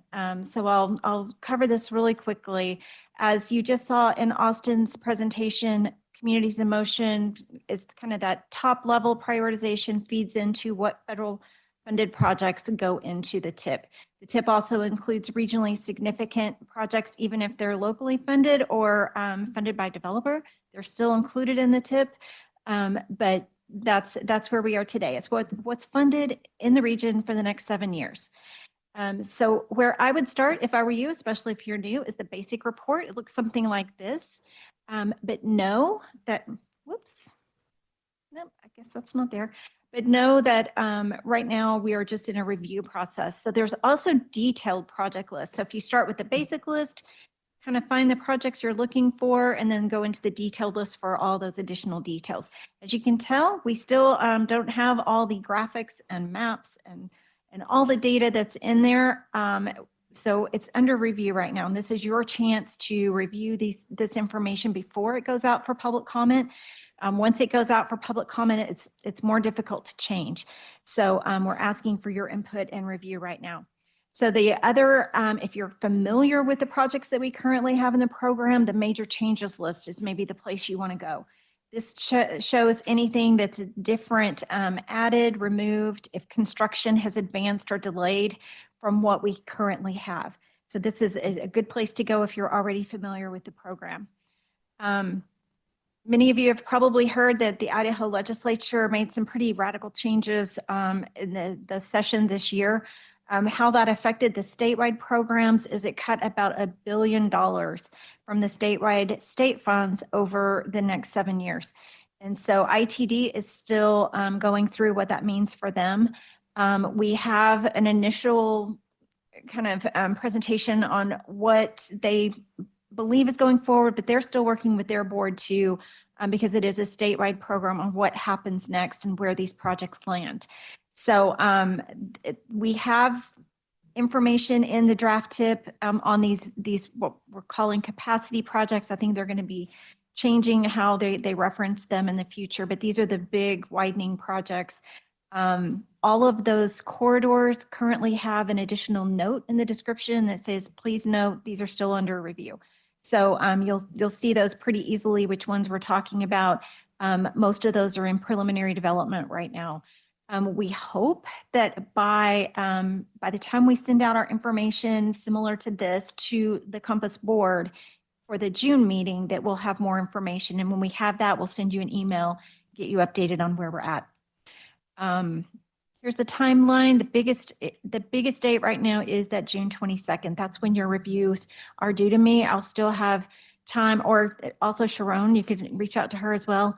That gives us time to make any changes that are necessary or do a little bit of review and sleuthing work in the background to find out what happened if it's not what you expected to see.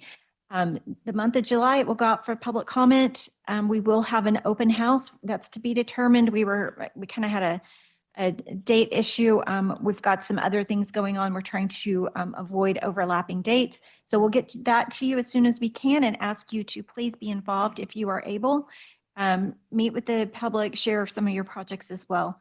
And then it'll come back to you in August with all the public comments and ask for your recommendation to move forward. And then it would go later in August for the Compass Board's approval of that document. And then the Idaho Transportation Board would be receiving the statewide program in September. So noon on June 22nd, there's the punchline. Please let me know if you have any questions or concerns about projects. And my contact information is also in the packet. Thank you, Tony. Are there any questions? All right, there are 2 status reports in your packet, RTAC agenda worksheet and obligation report. Our next meeting is June 24th, 2026. And with that, I'll stand for a motion to adjourn. Move to adjourn. Thank you. And all in favor? Aye. Aye. Opposed? Aye. All right, we're adjourned. Thank you. Have a good day.